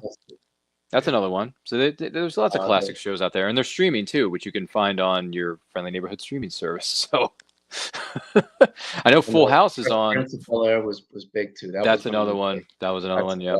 Yeah. Full House is actually, the original Full House is actually available to stream on Disney Plus now, right now. Wow. So, You can stream that there too if you want. I'm just saying. There's great It's stuff on there. yeah, but it's crazy how many shows from different networks that Disney Plus has access to. Because right now they're streaming Full House, The Wonder Years, even though Wonder Years was originally on ABC, which ABC is owned by Disney. But at the same time, like the original Wonder Years is on there now. You got Gilmore Girls is on Disney Plus now, which just landed not too long ago, which is insane because that's a Warner Brothers show. And then you have all these other shows from Paramount and CBS, like The Mentalist is on there. You got CSI Miami, CSI New York are on Disney Plus. I'm like, geez, there are some. Yeah, they got Alien, Yeah, Romulus. the Alien franchise. They got the Alien Predator franchise. Yep. Because that was owned by Fox, and what they Disney wanted. owns Yeah. Disney owns Fox, right? So all the Die Hard movies are on there. So if you want to watch Die Hard for Christmas, which of course a lot of people did, you know. Did you ever hear the story of that? There's an Advent calendar with Hans Gruber falling one floor for each day of Advent. Oh, I saw that and I smiled. Did you buy one? So smart. Did you buy one though? No. I just love seeing that stuff. If I have one in my house, I don't know where I'd put it. I don't think Aunt would ever. She'd say, "Look, you got to hide that in the basement or something." I don't want to look at this man falling all day for Christmas. Leading up to Christmas, I should say. Yeah, exactly. Gosh, but did you at least watch the movie for the holidays? No, you know what I did watch was Batman Returns. Yes, it's a Christmas movie. A Christmas movie too. I watched It is. that. Nosferatu is a Christmas movie. The movie takes place during Christmas. You No can kidding. actually see Christmas in the 1840s. It's so funny. I didn't know that. You're not going to feel the Christmas spirit, though. That's No. for sure. Not really. Yeah, but it's amazing how many movies out there you can say, "Well, it's Christmas. Christmas was happening." Die Hard 2 is a Christmas movie. Yeah, the Die second Hard one. 2 as well. Yeah, because it's set in an airport at Christmas time. Oh my God. Yeah. Have That's you seen crazy. Die Hard 2? I- Have you never seen Die Hard 2, Die Harder? I did see Die Hard 2. That was Okay. with who's the villain again? Oh, it was, Was it Jeremy Irons? William Sadler. William Sadler was the villain. Oh, which one was with Jeremy Irons in it? Oh, that was it Die the Hard with a one- Vengeance. That's my favorite. Die Hard with a That's Vengeance. the one. Okay, I got confused. No, it's okay. Die Hard with a Vengeance is the first Die Hard movie I ever saw, and that's why I love it so much. Fun one. Yeah, Because it's the first definitely. one, and Jeremy Irons is the villain. I'm like, dude, this is Uncle Scar as another villain, because he's the voice of Scar in The Lion King. So it's like, geez, this guy's a good actor. He's a really good actor. He is. Jeremy He Irons is is. one of the best. He's got good range, man. He Yeah. does. Got He that does. voice, He's. got good range. Yeah. I mean, he shows up in. I mean, he's in. Here's another movie that I don't know if this isn't a fantasy movie, but it is set during a historical time period called the Crusades.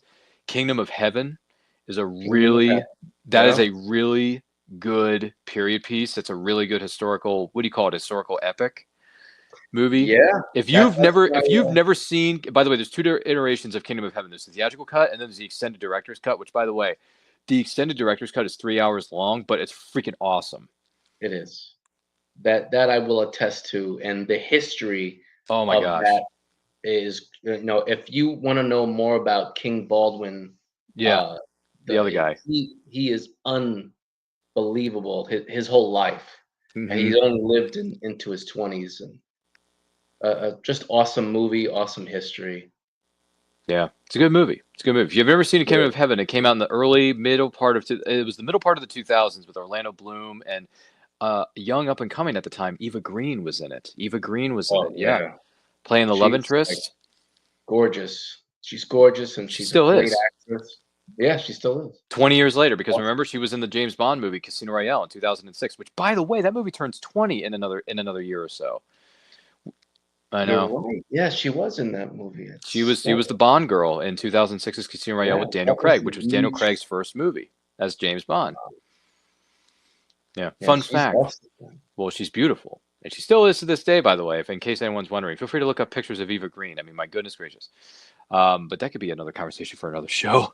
This is free. I mean, we are going off the rails here with FreeWheeling Fridays because we are the kiss-stealing, wheeling, dealing, limousine riding, jet-flying son of a guns here on this show. I'm Ryan. This is exactly Ric Flair. I'm Ryan. This is David, our guest of honor. Don't forget to like and share this with everyone you know. And if you're joining us live on a replay, thank you so much for doing that. And we hope you have enjoyed the year of 2024. We hope the best for you in 2025 because we mentioned some of the things we've enjoyed in 2024, respectively, with some of the moments that David has shared with us. I've shared a few moments with you.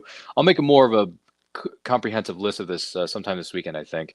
But we've talked about some of the great stuff that's happened. But now the question is, where do we go from here? because 2025 is knocking on our doors here.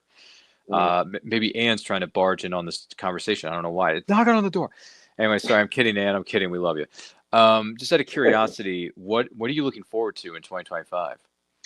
So what I will publish the third book, Death or Valentis. What was it called? Infernal Dread. So that's going to be a really exciting one.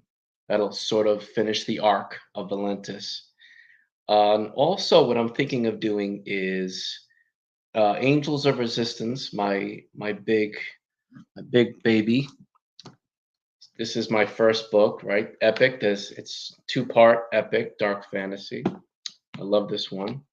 I'm going to re-release this, I believe, a new edition, and I'm going to work to create 5 of them that are leather bound.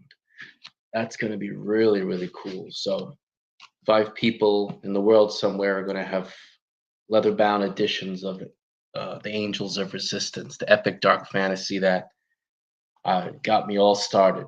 That's my favorite, I think. That's the one, whenever I bring that to conventions, that sort of overshadows all my other books. They just love the cover, but they love what the book sounds like. I think you said it before. It's all about character-driven stories. You could tell that you're watching or reading a good story if it doesn't involve a MacGuffin, something to get. You can tell that a whole bunch of people in some conference room came up with the story if there's always a MacGuffin. Every time there's a MacGuffin, get this, don't let them get that, get this. Sometimes that's fine, the story, but if the story goes on without a MacGuffin and it's about events or conflicts, things happening, that's what a lot of readers are sort of looking for. Can you hook a reader not with a thing, but the characters and the story themselves? And that's Angels of Resistance. So I'm going to re-release that, and you're going to see me a lot more. I'm trying to make more public appearances, and I'm trying to get out there more. There you go. Yeah, quit hiding in the shadows like Nosferatu does 24/7. No, I'm kidding. Can't be doing that anymore. I can't be doing this, the creepy walk, like the Thriller walk. Remember that song Thriller by MJ? I mean, come on. I hope I didn't break some kind of copyright thing by doing that. I don't know what's going on. No, it's fine. By the way, Woody is here with us. He says, woo, Nature Boy. Good to see you, Woody. Hope everything's well in your neck of the woods, brother. Let us know if you have any questions for our guest of honor. He's an indie dark fantasy writer. David V. Mammina is in the building today. So feel free to say hi to him, ask him questions. More than happy to take those as they come in respectively. But yeah, no, that's cool, man. I hope to see you at more conventions. And hopefully you, me, the family, we can all gather together in D.C. for AwesomeCon in April of 2025. That's going to be very, very good to me. It's going to be a lot of fun. Hopefully. We'll see. We'll see. But yeah, listen, this year has been great in terms of growth. I think this is one of the things I want to emphasize for you who may be watching and listening to this right now. 2024 may have been a year of growth for you, but it also may have been a year of many challenges. And that's okay, because we're human. We face challenges every single day. We make mistakes, we learn from them, we take what we can, and we just try to, march forward, right, David? We try to do it every day. So if 2024 was a negative or a difficult year for you, hey, 2025 is going to be much sweeter and much better for you who may be watching and listening to this. Because I want to wish you all well. I want to wish you, I'm looking at you, yes, you, the person who's watching and listening to this, you are going to have a great year in 2025. We just know it. We know it. We are hoping for it for you. Positive vibes only in the studio and outside of the studio. But if I had to name, outside of the stuff we accomplished in 2024, which, by the way, I think 1,300 subscribers is a great number.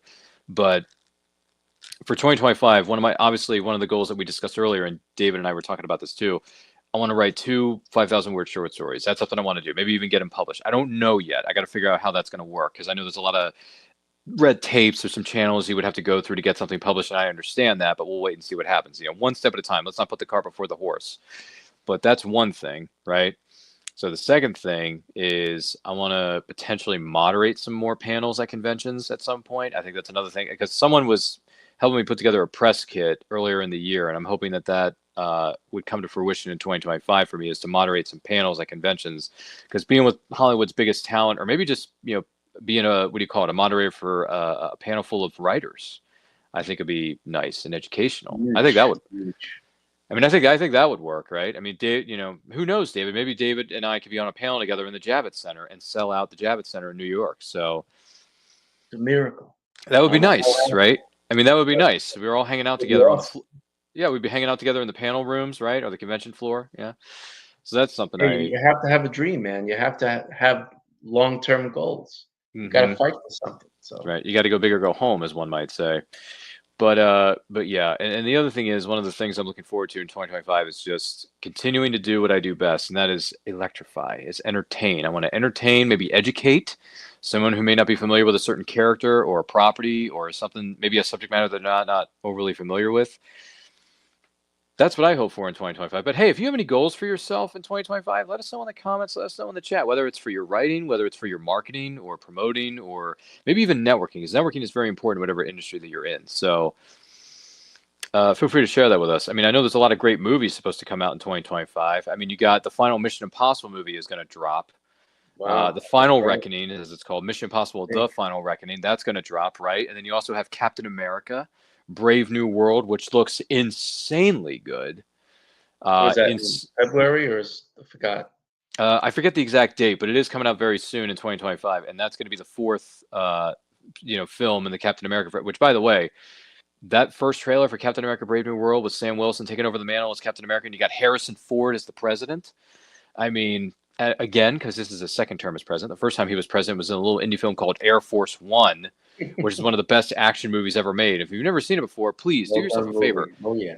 Yeah, go back into what's his name? Go back into Harrison Ford's filmography, David, and watch Air Force One because that's one of the best Get ever off made. my plane. Yeah. Yeah, get off my plane. Yeah, so good, man. So that's coming out, and then you also have what was the other movie we were talking? I'm trying to think of what the other. Oh, I mean, the trailer just dropped a week ago. Superman. Superman's coming back. That's huge. That Super. that one I'm really looking forward I'm to. curious. I'm curious. Really. I'm not completely sold on it yet because I'm a Henry Cavill defender, but I'm also looking Mhm. forward to seeing what this new actor, somewhat newish actor, David Cornsweet, and Rachel Brosnahan as Lois Lane bring to the table, because that's what you got to do. You got to separate yourself from everything that came before and put your Yes, own stamp on it. And this trailer that you saw, I don't know if you saw the trailer for this or I not, did. Yeah. but the Superman trailer, it looks, I mean, visually it looks really good. And obviously you got a lot of characters in there. You got Hawkgirl, you got Green Lanterns in there. You got Mr. Terrific is going to be making an appearance. Metamorpho, who I never heard of a day in my life. He's in it. You got obviously Lex Luthor is in it, played by Nicholas Hoult. Speaking of, creepy people, people who can play creepy roles. I mean, Nicholas Holt's done a pretty good job of that, hasn't he? Yeah. So, Big time. yeah, you know who I'm talking about. So he plays Lex Luthor, but the trailer looks pretty good. Did you like the trailer? I didn't know what to make of it. I'll tell you that. Yeah, there's a lot I going didn't on hate there. it. There's a lot I going didn't on. like it. Hmm. I'll say what James Gunn basically Yeah, he's the said. director. And yeah, I mean, first of all, he rarely misses. And what he said about the trailer was, first of all, nothing in there is any spoiler. That trailer shows nothing. And then he said it starts out with Superman all beaten up, and he says that's our country, that's us, and we have to, rise up. We have to get together. We have to find hope again, and that's what Superman is. And I know that Superman has always been hope. And what's the guy's name? He's in charge of it all now. I forgot the guy's name. It'll come back to me later. But he said we want to bring Superman back to truth, justice, and the American way. And I just think it's okay to go back to your classics and sort of rekindle that spirit again. And I think that's what James Gunn is going for. Can he pull it off? I think he can. I just hope it's not jam packed full of things. I hope it's focused, and I hope I leave that theater thinking, "Wow, I'm energized. That was fun." I think I will be. But yeah, I usually I don't watch trailers because I don't want to know anything. I have no choice because of Instagram. You go to watch a movie, here's all the trailers. There's almost no way to avoid it anymore. But I don't like knowing too much because then I think it's going to go this way, and then I see the movie and it was just a misdirect. I don't like getting let down because of trailers. But I did watch this one, and I'm glad that James Gunn said, "Look, you haven't seen nothing." So I'm kind of excited about that. No, that's a fair point. We talked about it on last week's show because that's when the trailer dropped, the day or two before. And Bobby Nash and I were talking about it, and I'm like, yeah, there's a lot going on in this trailer. There's a Yeah. lot, and there's a lot of characters that I didn't expect to see. Like, there's a lot of supporting characters, and I'm because one of my concerns, and I know I'm kind of sounding like a broken record when I say this, the supporting characters may overshadow the main character, and that's not fair to him, and it's not fair to the story. So, look, as long as these characters, because every movie and every story has supporting characters. There's the main character, there's supporting characters, there's minor characters, whatever. As long as Green Lantern, because Green Lantern and Hawker are two of the biggest names in DC history. Like, those are two of the biggest. So it's like, as long as they don't overshadow the man himself, because it's a Superman movie, for Pete's sake. I mean, he's got his name in the title. Don't overshadow the main character, because I don't want to have too many subplots and too many villains. That's another thing too. If there are too many villains, it's going to ruin the story. It's going to ruin the character a little bit. So, but then again, it's only a teaser trailer. There's a lot of moving parts. There's a lot of things going on we don't know about. James Gunn said it himself. This is just a teaser trailer. It means nothing. So. Right. I'm curious. I like the look of Superman. I think the look looks good. I think the suit looks good. It's different. Yeah. I mean, granted, they brought back the trunks because in Man of Steel with my boy Henry Cavill, they went away with the trunks. So the red trunks are back, and then Krypto's in this too. The super dog is in this, and that's another concern I have. It's like, well, is Krypto going to be in every other scene? Because if you're just trying to add up the cute factor, that's going to throw me off. But someone convinced me. It's like, no, and I'm hoping he's not in it a whole lot, because if you make this a dog movie and not a Superman movie, then I got problems. But because what worked in the comics, because I remember Krypto from the animated series Superboy that was in the 60s. This was a rerun I was watching, obviously. But it's like, okay, he worked in the 60s because it was cheesy. But this is 2024, okay? We don't really need CGI dogs in this thing. But in the trailer, for the scene that he was in, he played an important role. So it's fine with me, but just don't make Krypto the centerpiece, and don't put him in too many scenes either, because I'm going to be like, okay, is this a dog movie or a human movie? Make up your mind. No, yeah, you're 100% right. It's a concern. There's a lot going on, and I'm like, don't let it overshadow the story. So Yes. we'll see what happens. It doesn't come out till July 11th, so let's not jump to too many conclusions here, David. But Exactly. it's Superman, and I love this character so much. It's like, don't mess this up for me. Do not mess this up for me. All right, don't. But James Gunn has a lot of experience. He's been a comic book nerd ever since he was born, so I get it. He knows what he's doing. He wants to pay tribute to the original and take it in a new direction. Because obviously, you hear the John Williams theme in the trailer. It's literally in the trailer. It's in there. Yes. And I'm like, okay, so clearly you're going back to the original. You're going back to the roots. Let's take it back to the basics, and that's fine. Just, in the words of our friendly neighborhood Last Crusade, just, you have chosen wisely. Just choose wisely. Speaking of MacGuffin, there's a MacGuffin in every single Indiana Jones movie that's ever been made. So, well, I think that in that way it works, because without the MacGuffin, there's no Indiana Jones. Pretty much. I mean, Yeah, there's a MacGuffin. There's literally like a MacGuffin in every other scene that he's in. So it's like, yeah, it has to be. See, in that case, the MacGuffin is the story. That's a whole different exception. True. Yeah, and it's funny because I just saw a clip of on social media stating that Steven Spielberg said that his favorite film is Last Crusade. Wow, of the whole franchise. Okay. He didn't say Raiders. He said Last Crusade is his favorite. It's a great film. I could watch that again and again. I watched it with Anne. We watched all 3 Indiana Jones together. And oh, nice. That was a lot of fun. Yeah, she had never seen them before. Well, she did. She saw it when she was young. Oh. And then seeing it when you're older is a whole different experience, When you see these movies again. It's like watching it with different eyes. That's very true. Is her favorite Last Crusade as well, or is her favorite Raiders? I think she bounced from Raiders to Last Crusade because they both bring moments. And, the thing about movies is you remember the moments, right? And there's so many great moments. I know in school, I play the scene where he's in Berlin, right? And all the books are being burned. When we're talking about dictatorship and all that. Indiana Jones is essentially a lens through history that way. And seeing people throw books in the fire and him being there, and then seeing Hitler and everything. So Indiana Jones just has that magic that he brings you into the time, but there's a sort of sense of adventure, and it's whimsical as well, and it has the occult in it. It's got it all. I love it so much. That's a fair point. And you're referring to the scene where the books are being burned. His dad looks at him and says, "Well, boy, we're pilgrims in an unholy land." You know, Yeah, which is yeah. true because of That's what the exactly craziness right. that's ensuing in that Great scene. line. It's a great line. It's a great movie. It's a great story. If you've never seen it before, feel free to look it up. Indiana Jones and the Last Crusade. Granted, it's a threequel in the series, but at the same time, like just watch the trilogy. You'll enjoy yourself. Oh yeah, It's good stuff. I've actually come to appreciate appreciate maybe a strong word, but I do like Temple of Doom more now than I did the first time I saw it. So me uh, too. When I was a because the kid, I last was because horrified. Kalima because the last 40 minutes is nothing but Scary. nonstop action. It's nothing but nonstop. Yeah. You know, with The and movie by the was way, scary, man. It was horrifying when you're a child watching this. Like, yeah, oh my god, they're eating snakes and it's gonna get its heart. ripping people's hearts out of their chest. Oh Yeah, my god, it's pretty dark, scary. man. It's It a was dark. dark. Yeah, Well, they hence they really were not afraid to go for it. hence the reason the movie is simply called. Yeah, it's called Temple of Doom for a reason because it is very dark and gloomy. So, Definitely. but yeah, that's another fun discussion. Indiana Jones because that's the first cosplay I ever did was Indiana Jones. So Oh, and you're so good at it, man. yeah, yeah. You My got it pictures are all on social figured out. media, so you can go and see them anytime you want, man. I'm just yeah, it's funny because Ki Kwan, who played Short Round, saw me one day. He's like, Dr. Jones, come on over here. Oh, really? That Yeah, happened? he yelled at That me is so when I walked into cool. the room, and he's like, "Dr. Jones, come on over here." And he noticed it was like, "Are you referring to me?" And he's like, "Yeah, come on over here."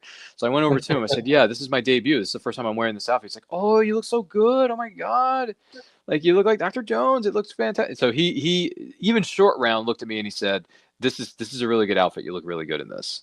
Oh, he's so So cool. That's he is. great. He's a really great guy to see at conventions. If you get a chance to see him, he's a really really nice guy. I got his autograph on an 8x10 of the Goonies because that's who I know him best from is the Goonies. Sure. Because at the time, I mean, I'm still more of a Goonies fan than I am of a Temple of Doom fan, but that's nothing against him. It's just between the two movies, I just like the Goonies a little bit more than Temple of Doom, but only slightly. Um, but yeah, he was very, very good to me. So he's a nice guy. If you ever get a chance to see him at conventions, he is one of the nicest, kindest individuals. But when he yelled at me and said, "Dr. Jones," I was like, "Oh my god!" Like That's a treat. I'm being called Dr. Jones in my outfit right now. That's ridiculous, but it's awesome. Yeah, and even if you're a cosplayer and you get people coming up to you and asking to take a picture with you, that's an even bigger honor. It's like, oh, people are actually taking time out of their day to look at me and say, "Hey, your costume's really cool. Can I get a picture of it with you?" I'm like, "Yeah, sure, why not?" Definitely an honor after you work so hard all year Mhm. to capture it. Yeah, sure. Yeah, I mean, who knows? Maybe one of these days, I don't know if you're into this or not, but maybe you and the missus can go as Gomez and Morticia. You know what we're gonna do for Mm. Halloween? We're gonna do My Cousin Vinny. We're gonna pull that off. We've been talking about it. We're like, we can't wait. Oh my It's gonna be a gosh. blast. We're gonna try to reenact the porch scene, everything. It's gonna be fun. Which was not on the verge of Skylock. I'm sorry. I just like my clock is ticking right now. Oh yeah. Like, Biological do I clock. look like I have time to talk about this? Do you have any idea what I'm dealing with here? I mean, look at this trial. I got to prepare for trial. It's like, oh god. Dude, Just I one of those finally great films, man. you know what the funny thing about that is that I never saw my cousin Vinny until this year. Oh, you must have loved it. Well, You here's the had sad to. truth about that. I liked it, but I didn't love it. It's okay. Wow, Here's the thing. that's so interesting. Here's the funny thing because I finally sat down and watched this thing because I couldn't find it at the time on streaming, so I bought it on DVD and I sat down and I watched it. And I'm like, okay, there are some funny parts to this, but to me, the movie doesn't even start to get really funny until the second. Like, I have to wait a whole hour and change before the movie really starts to get funny because the whole setup is Ralph Macchio and his cousin or his brother, whatever it is, getting caught in the convenience store thing. And then you have to go through arraignment. They get arrested. They get thrown into the prison cell. And eventually, Ralph Macchio says, "We got to call my cousin." He's like, "Who are you talking about?" Well, my cousin Vinny. He's a lawyer. He can help us. And then when he comes into town with those shades on and that leather jacket and whatnot, I'm like, okay, this is going to start to get good. But then when he starts getting in his face with the judge, I'm like, okay, now it's really starting to get. It took a while for me to really get into it because the first half of the movie is just a setup, you know. I don't know. I Yeah, like the for me movie, but that I didn't love it. I didn't love the movie like everyone else does. I like it, but I don't love it. And the other thing is, and I'm sorry to tell you this, David, as much as I love you like a brother, I just don't see myself rewatching it a whole lot. I don't yeah, for know. me, I could watch that again and again, and I Hmm. think it's kinda like, Christmas Vacation during Christmas. You sorta have to watch it, and you know what's coming up, and you Yeah, know what same the thing. jokes are, right? Same thing, you have to watch it, but I think it's okay for people not to like everything. I think it's okay. I know people say, "How dare you not like? How could you not?" It's not for everybody. Not everyone's gonna like stuff. I think it's okay. Yeah. I Have don't know. favorites. When it It's comes to all Ralph right. Macchio, I can watch his performance in The Karate Kid and Cobra Kai all day long. But when I see him with my cousin Vinny, I'm like, you're fine. You Now know? that's the scary thing is I won't ever watch Karate Kid again. I watched it and now it's like, What? okay, that's done. And I get flack for that too. But it's just like, all right, I saw it. It's okay. Oh my gosh, Karate Kid is freaking awesome. I know. I See, love it. See, I'm on the side of loving this. it. Whereas Hmm. you're kind of riding the fence. You're like, it's good, but it's not Yeah, I terrible. liked But it. It it's was fun. Has For Ann me, seen it it? was just like, what's going on here? I mean, how are they fighting like this? Yeah. And Has it was fun. I enjoyed the whole meaning of it. What mhm. is impactful. I mean, that's why it's on Netflix now, right? It's on I think it's on Net. Yeah, because Cobra Yeah, Kai, the rights Cobra are owned by Kai, and Netflix, so all there. it's all there. You can watch it whenever you want. Well, here's another question for you. Has Ann seen The Karate Kid? I don't know. And did you Hmm. ever see Karate Kid? The original. She's out. Darn I it, told when she's she's out. out, she's out. Yeah, she's gone. She's Uh, asleep. Bummer. You're gonna have to ask her another time and then text me yes, I will. if she's seen the Karate Kid movies or not, because there's actually five of them, but the fifth one was a remake that nobody wants to talk about.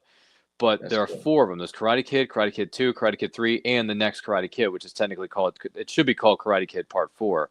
But Mm, even though it's called the next Karate Kid, it's with a different actor playing the Karate Kid. So yeah, like a it's different Hilary story Swank. altogether. Hilary Swank is the Karate Kid in that movie.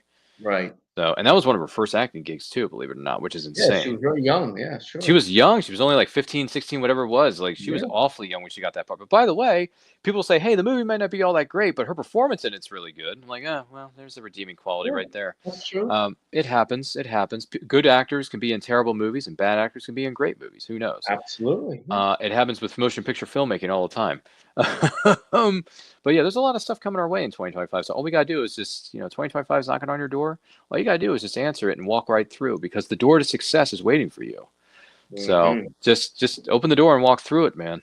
You know, that's what you gotta do. Goodness gracious. I mean, we've talked about fantasy, we've talked about comics, we've talked about reading, we talked about goals for what we have in 2025. We talked about some of our highlights in 2024. I'm trying to think if I'm missing anything here. I mean, you watched all your favorite holiday movies, I'm assuming, for the season, so that's good. At least you took care of that order of things. I But we did. did. I'm not really someone who watches the Mhm, New Year's programs. because there's not a lot of them. I know. I mean, I know people like to watch the uh, Dick Clark's Rockin' Eve, things like that. Yeah, New I Year's can't do Rockin' that. Eve.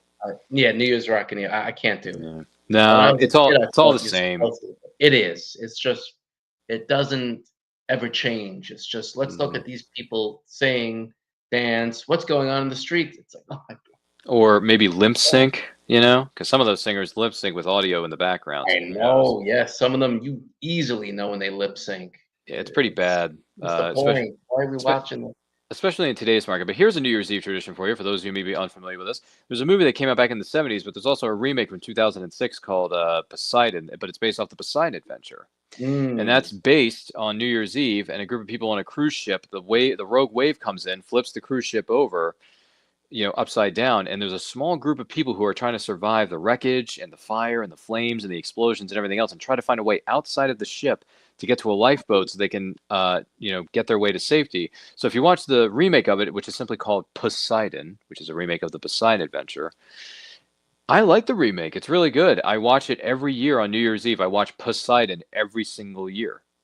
was that with Gene Hackman or no? Well, the original was with Gene Hackman from 1976. Oh, Yes. okay. Yeah, That that has one. Gene Hackman in the original, which is simply called the Okay. Poseidon Adventure. But in the remake, it's got the cast of Kurt Russell, Richard Dreyfuss, Josh Lucas, who's a really good actor, and then you also got what's this TV show that was on for like 10, 15 years? Shameless.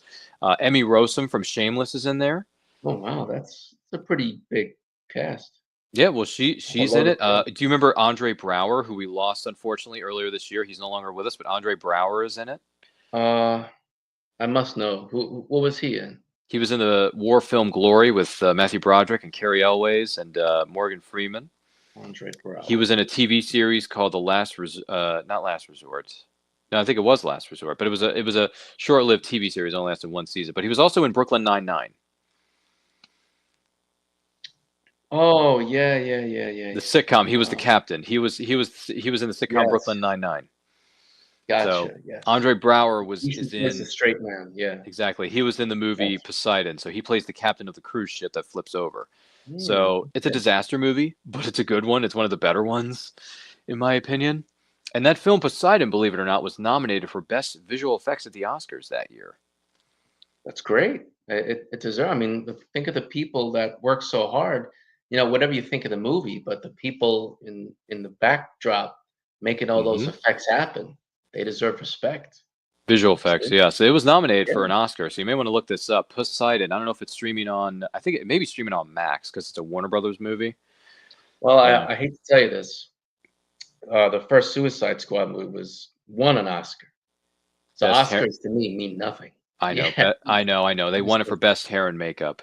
And I will tell you this, and this is when I stopped watching the Oscars. This really, I can't believe it that we're talking about this, but No, when it's okay. Guardians of the Galaxy came out and it was nominated for best hair and makeup, and it lost to the Grand Budapest Hotel, Oh I no. said, these guys, the whole movie was hair and makeup. Hmm. The entire movie was essentially centered around that entire cast, hair and makeup. And they lost that because they didn't have respect for superhero movies. But if you're honoring that category, yeah, that might have been a nice movie, right? The Grand Budapest Hotel. And yes, they had great costumes, makeup, hair, sure. But come on, if you're going to nominate it and not give it to Guardians of the Galaxy, people were so like their entire character was predicated on makeup and hair, and they didn't win. And I said, forget this. I can't do the same. It's all rigged and all that. I was one of those guys. I still don't watch it. I have no care to watch it. I just hear the results because it's not really about movies much anymore. Now it's just about I mean, they don't even show all the awards anymore either. It's I think it's about the red carpet. Yeah, About the fashion. celebrity stardom, exactly. The fashion. It's Who are you about wearing movies. tonight? Tom Ford? Yes, exactly. Like, who cares what dress or what tuxedo you're wearing? I could care less. And Joan Rivers, bless her heart, she did that for years before her untimely passing. And I love Yes. Joan Rivers because she made it funny. So But it's charismatic, yeah. well, she's been that way since she was in show business for like 50 years. It's ridiculous. But what I'm saying is like everything about the awards and everything else, it's really lost its luster. It's nothing like what it was Right. 30 years ago. You know what I mean? Like it meant, like in the 90s especially, it meant something. But nowadays, it's a joke. It So, is, yeah. No one's really watching. It's the unfortunate downside of award shows and certain things in Hollywood. By the way, Hollywood, stop using so many visual effects and spending $300 million on a movie. True. Seriously, stop spending so much money. Give it to the little guys. Give it to the independent filmmakers, for Pete's sake. I mean, let them make. I mean, honestly, if you want to adapt something, adapt Death of Relentless into a live action movie for somebody. I don't know. You know what? Just do it. I'll let you do it. Just I mean, do if you it. want Take it. to, I mean, if they want, make it happen. Yeah. they can have it. They can call you. I don't know. Give I them don't a know holler. what's gonna Shoot them an email or a DM or something. I don't know what goes on in Yes. studios these days because I'm never there. But Yeah, no, letters. it's one of those things. But any plans for the New Year's for you and the missus, or are you just gonna chill and go to sleep around 9 o'clock and forget about the ball dropping? What I'd like to do, I think what we are going to do though is we were thinking of going somewhere, and then Ann said, you know what, I want to cook. I want to cook for New Year's. I want us to sit inside with family, and that's it. And I said, all right, because we used to go out and do stuff, but then we go home before midnight, and then we watch the ball drop, and then pass out. We're just gonna do the whole thing at home this time. There you go. I'm not gonna watch everything. We're just gonna chill out and have a good time. Then we'll put the TV on, watch the ball drop, watch everybody flip out, and it's a new year, and we get to start over again, fresh slate. Mm-hmm. That's very true. Yeah, we get to start all over again and go after our goals, accomplish them to the best of our ability, which is what I want for you and for you who may be watching or listening to this episode of FreeWheeling Fridays, part of the Madness Comic Network, with David V. Mammina, our guest of honor. Don't forget to like and share this. And if you have any questions for us, by all means, let us know in the comments or the chat. And if you're watching this live on a replay, thank you for doing so. We cannot do this without you. Gosh almighty. But yeah, I'm looking forward to seeing what happens with the channel. Looking forward to seeing what happens with some of these movies that are going to be coming out from the studios, whether it's the major studios or whatever. And obviously, I'm looking forward to going to conventions because when we go to conventions, we all live happily ever after. Because you got all your fandoms being represented in one room. You get all your favorite people in one room. You get your favorite actors or actresses or writers. There's a lot of writers in these rooms. So give credit where credit is due. Without the writers in the comics and these books, you wouldn't have these movies.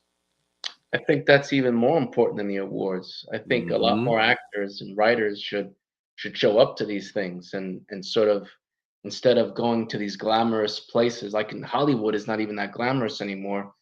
I've been to Hollywood. If you've ever been to Hollywood, you look around, you say, "Oh my God, what's happened to this place?" But and then they clean it up for the show. But actors and other celebrities to come down to us, to our level, and sort of meet us and say, "Look, thank you for seeing our movies." Because without the fans, there's no movies, there's no productions. So you want to keep the fans, you want to keep them engaged. If you have fans, that's A, incredible, and B, you got to keep them, right? So how do you do that? You got to show up, you got to meet them and just sort of answer questions. Sometimes you have to take it on the chin sometimes. I know we're talking about Henry Cavill before. Henry Cavill's taken on the chin a million times. Superman fell through. The Witcher fell through. Now he's trying to make Warhammer 40K. They were trying to mess with him on that, and now it looks like they're going to let him do what he wants finally. And then he's doing Highlander, and they're letting him do what he wants because he knows understands what the fans want, and what the fans want is a faithful adaptation of it. Doesn't have to be perfect. It has to be uh, uh, respecting the source material. And Henry Cavill is one of those fans. He is a fan of things like that. And when he brings it to the screen, you can tell this guy is bringing everything. I think he's one of the best actors we have. I mean, him whenever he's on screen, he's not Henry Cavill. He's a character. He's someone. You ever see Man from Uncle? You ever see that? It's funny you say that because when I was at school and I was in college and I was a writer, was I a columnist or a staff writer? I think I was a columnist, and I wrote reviews for movies. One of the press screenings I got to go to was for Man from Uncle, Oh, and it that's was great, cool. and I loved it. And I was like, You're the oh my best, gosh, yeah. I didn't know Henry Cavill had this kind of comedic chops. Exactly. Yeah, you didn't know. He knows what he's doing, and he can play a secret agent. Which, by the way, I know. Unfortunately, I heard a report earlier this week that Amazon and the producers of the James Bond franchise are having a lot of difficulties and a lot of anger has been expressed on how Amazon is treating the 007 franchise or where they want to take it. And Yeah, Barbara Broccoli and Michael G. Wilson, who run the James Bond series, are not very happy with what Amazon wants to do. So there's a lot of infighting going on, but if they get their stuff under control and they're able to progress with the next story and the next James Bond movie, Henry Cavill is the first thing that comes to my mind because look at you what could this kill it. guy's Sure. done. Look at what this guy's done. He's played Yeah. Superman, the greatest superhero of all time, which, by the way, Henry, you did a great job in your solo movie. The stuff that you did after that was not your fault. It was just the writing and everything else going on was crazy.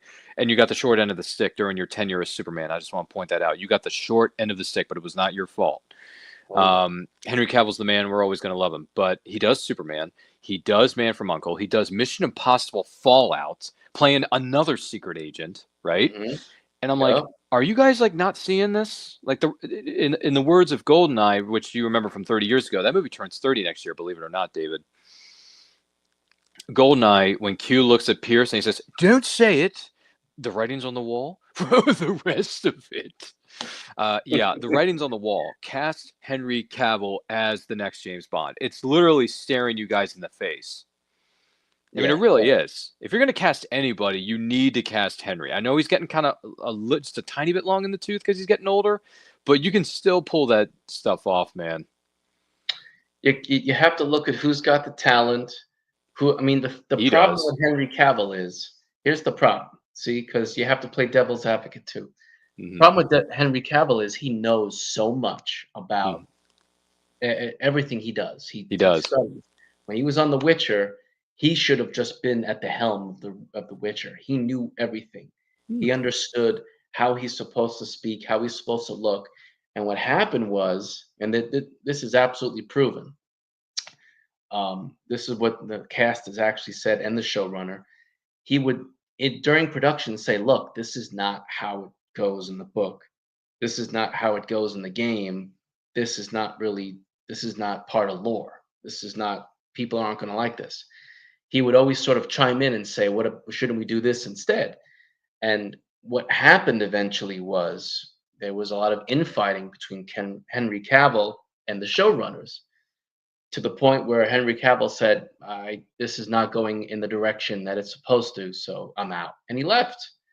And for me, I'm looking at this and thinking, you would have had Henry Cavill for 7 seasons. That was the promise. And Henry Cavill said, "I'm here for 7 seasons, all of it, the entire Geralt and Ciri story, if it's done right." Wasn't done right. Left. And look at the Witcher series now. It's in the gutter.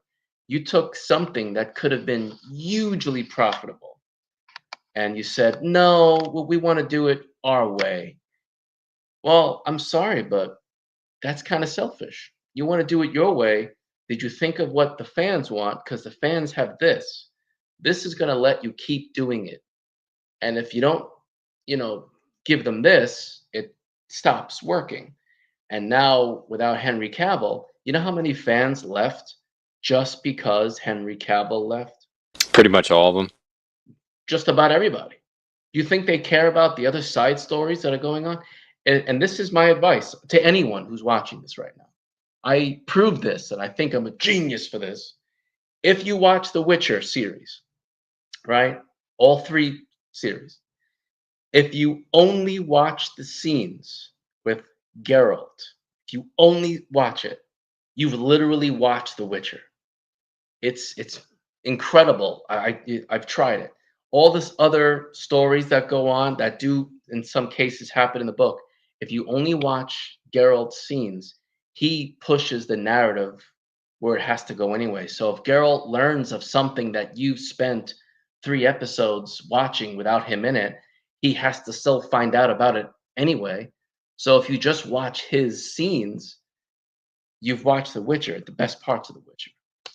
I mean, the second season when he's training Ciri, and Ciri is learning how to fight and to act like a Witcher, even though she can't be a Witcher, she's acting like a Witcher, and she's coming, into her own. Because really, the Witcher books, even though Geralt is the main star, it centers around Ciri. Ciri is like one of the main characters here, and that actress too, Freya something.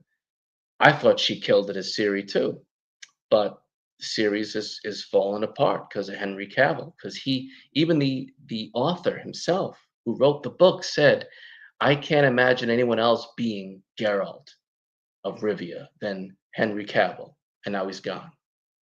The author, you know what kind of dream it is? If I was the author and someone cast someone as Valentis and I thought it was perfect, and I said he's the best I could have ever hoped for, and then he's gone because the showrunners wanted to do what they want to do. It's like, what are you doing? You had gold. So I feel for Henry Cavill, but I also think he's one of the best of us because he doesn't get involved in the Hollywood shenanigans. He has a family now. He has kids that are going to be a part of his life now. So he knows what he can spend his time on. Keanu Reeves is another one that I think is one of those actors that understands who he is and how to treat people, not just fans, but just how to treat people. He goes to sets, he brings food for people. He wants to know, how can I help you? What can I do? Who else does that in the industry? So yeah, people will see your movie because Keanu Reeves is in it.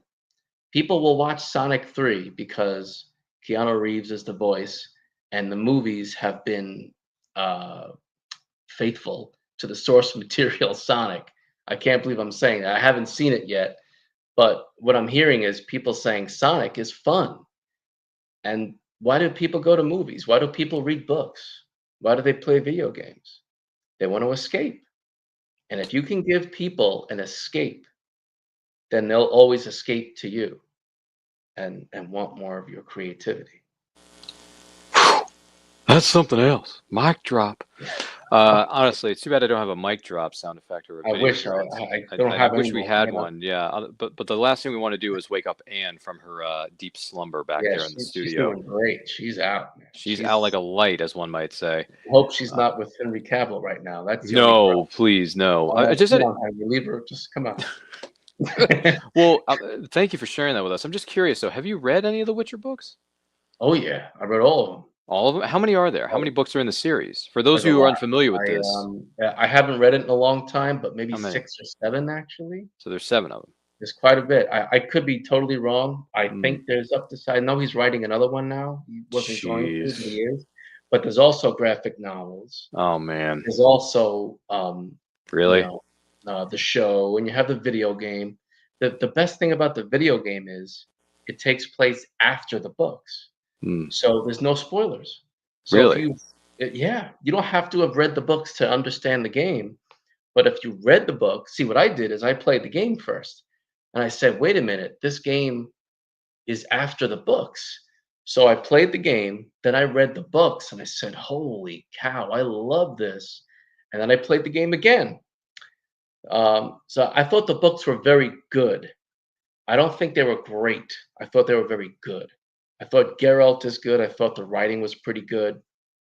I thought the storytelling was very good. But then when you play the game, it enhances the books to such a high level. I think anyone who's ever played Witcher 3, The Wild Hunt, would agree it's one of the best games ever made. And it just makes the books even better, and the books make the game better, vice versa. It's just one of those perfect happenstances. My goodness gracious. Well, Yeah. maybe I should sit down and maybe read one of the Witcher books, maybe get an idea for it. I don't know. Try it out. You know what? The first and second one, they're all it's a short What is- story compilation of Oh, his adventures, and they're both exceptional. they Then the are. ones after that are more story based with, they're more focused on Hmm. one story. But the first 2 books are a fun way to get into The Geralt. Witcher. Yeah, Right. fun stuff. The Witcher Part 1 and 2 are the first 2 books. I'll have to look at the subtitles if there are any. Well, this is all very interesting. I'm an alpha, I can't refuse. That's interesting because, like I said, I want to dive more into the fantasy genre at some point and see if it's for me. I mean, I've read 1 or 2 here and there, which are fine, but there's a big world out there, man.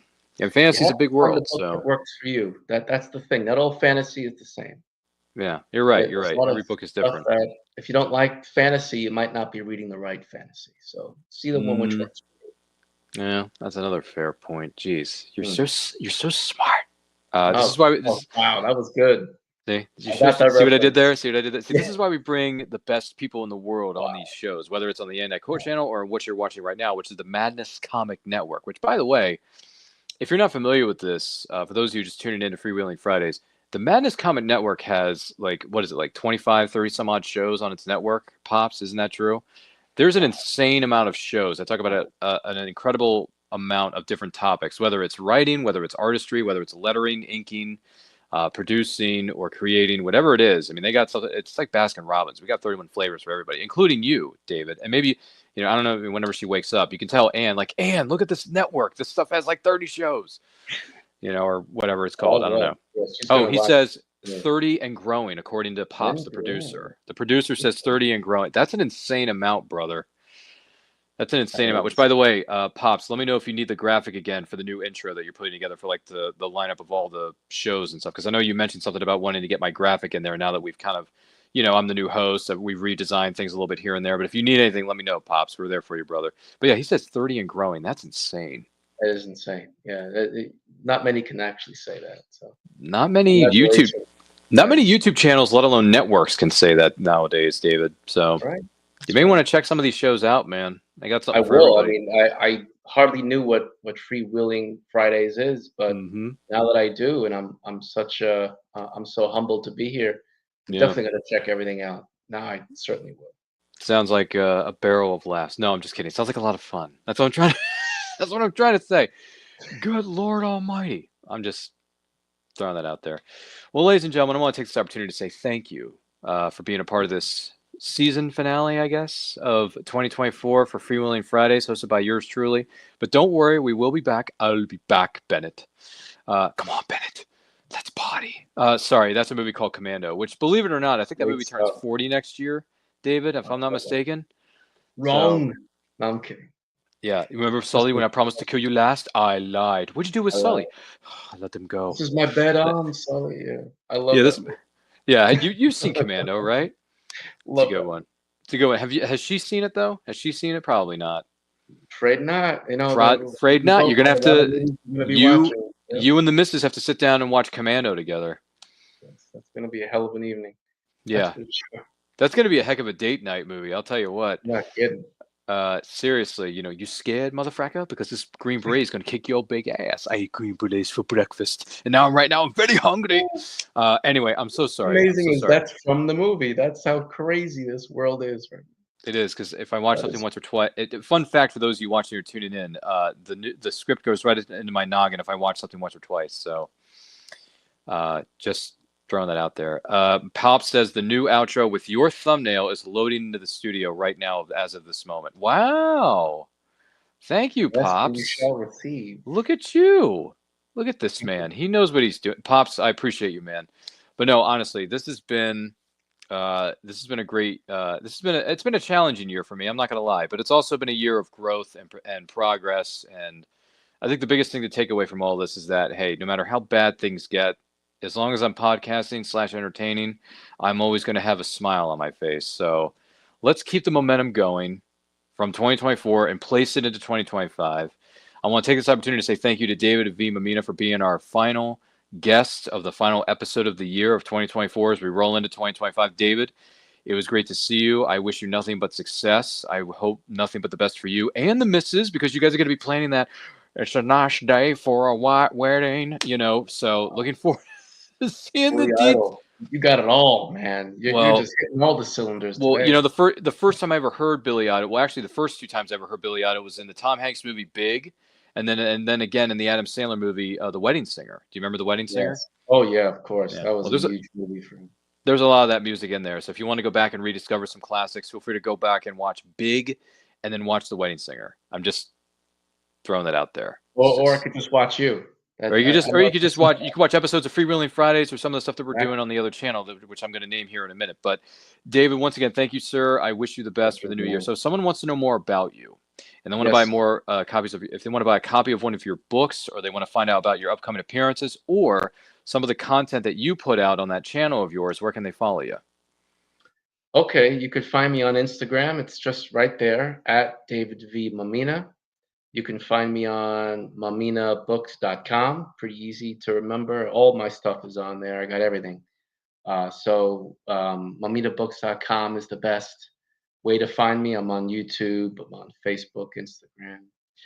I'm around. So if you want to find me, you're going to get me.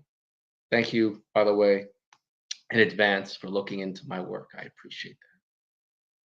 Thank you for being here, good sir. David, it was great to have you. You're a gentleman and a scholar. Hey, takes one to know one. Thank you, sir. Exactly. Yeah. Coming from, what is it? David and I are two different kinds of teachers. So it's good to be it's nice to be in good company. And David, if you ever want to know more about the class that I'm teaching, or, look at the syllabus, or just want to know more about what we're doing there at the Hussman Center for Adults with Autism. What's up, guys? We love you guys over there. Let us know. More than happy to send that information your way. And if you have any, I'd love to, actually. All right, I'll send you the link to our webpage, the website. You can see the website.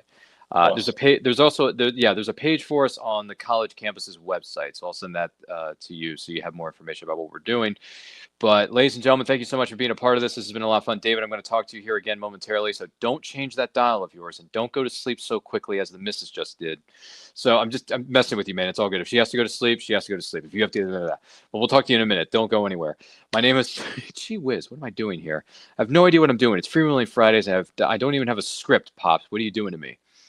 So my name is Ryan of Anti-Quote Channel. Follow me on Twitter and Instagram at RyanRPM5. Follow us at our YouTube channel across all forms of social media, simply at @AndIQuote Channel. Once again, Freewheeling Fridays drops on Fridays, every Friday at 11 p.m. Eastern Time for those of you who are tuned into the Madness Comic Network. Make sure you subscribe to this channel if you haven't done so already, and then check us out on my channel, and I quote a lot of stuff coming your way very soon. I want to let you know we're trying to reach 5,000 subscribers in 2025. Help us get there. Subscribe to the channel. There's the name of it, and I quote channel there right there for you. Links are in the description down below of where you can follow David V, Mammina, and myself. Help us reach 5,000 subscribers. Once we do, we'll go through a great big live stream celebration that will include special guests and special giveaways that you, the person who's watching or listening to this right now, are going to be eligible to win. Also, we have merch that's on sale. That's right, merch, David. Merch. We have shirts, we have hoodies, we have coffee mugs. You like to drink coffee and tea, right? Well, we have coffee mugs. We have stickers that you can add to your water bottles, or maybe you even want a sticker you want to add to one of your books for school, if you're going to school or campus, whatever it may be. Or maybe you want to put something on your car, David. Who knows? But the links are in our social media bios, and everything is on sale right now because it's the holiday season. 'Tis the season to be jolly. Isn't that right, David? I think it is. By the way, for those of you wondering what's going to happen in the new year of 2025, yes, new episodes of Freewheeling Fridays will be here on the Madness Comic Network. We're not going anywhere anytime soon. And here's a very special treat and a special gift for you, the viewer or listener. We are going to have veteran voice actress and singer and talented person extraordinaire, Stephanie Nadolny from Dragon Ball Z fame and some other anime voiceover properties that she's been a part of. She is going to be our first guest on the first episode of 2025's iteration of Freewheeling Fridays. So you may want to join us for that. And I think I just made David's millennia because of the smile he's got across his face in the backstage area of our studio. So Stephanie Nadolny is going to be with us next week, fellas. 11 o'clock Eastern. We'll get the link set up for you as soon as we can. But tune in. It's going to be a lot of fun. She's been on and I quote in the past. We loved having her before, and we're looking forward to having her come back and join us on Freewheeling Fridays. So part of the Madness Comic Network. Isn't that right, Pops? It's going to be a lot of fun. So once again, thank you all for being here. Thank you for being here. I hope that 2024 was a great year for you, and if it wasn't, I wish you nothing but the best in 2025. Happy holidays, and more importantly, have a happy new year. Thank you for joining us. Don't forget to like, comment, share, subscribe, ring the bell to be notified when our videos go up or they go live. And once again, 2024 it's on our way out the door. 2025 is knocking out your door. So you know what that means, right? All you got to do is just open the door and walk through it. Happy holidays once again to you, and a happy new year. Thanks for everything. We'll see you next time.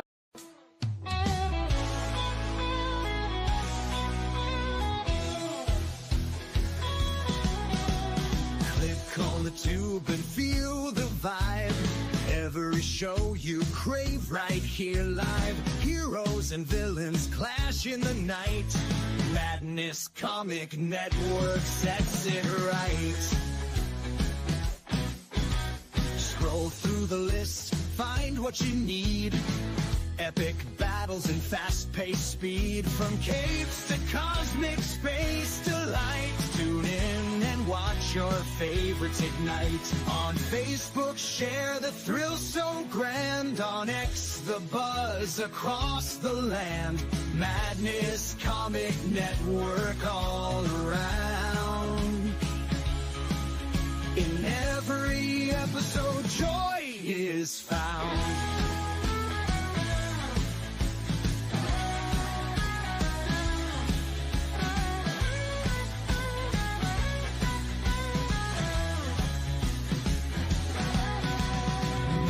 Uploads, they never end. Superheroes and their friends. Catch every twist and every turn. Madness Comic, you will yearn. Stay up to date with every twist. Madness Comic, don't miss a gist. From laughter to tears, every mood. Madness Comic sets the groove. Click that button and subscribe. Catch the wave and ride the tide. Join the fun, join the craze. Madness Comic brightens days. Hey!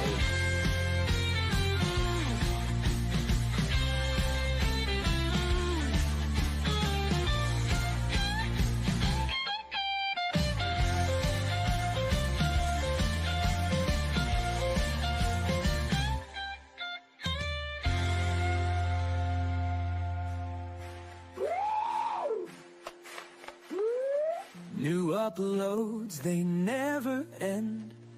Superheroes and their friends. Catch every twist and every turn. Madness Comic, you will yearn. Stay up to date with every twist. Madness Comic, don't miss a gist. From laughter to tears, every mood. Madness Comic sets the groove. Click that button and subscribe.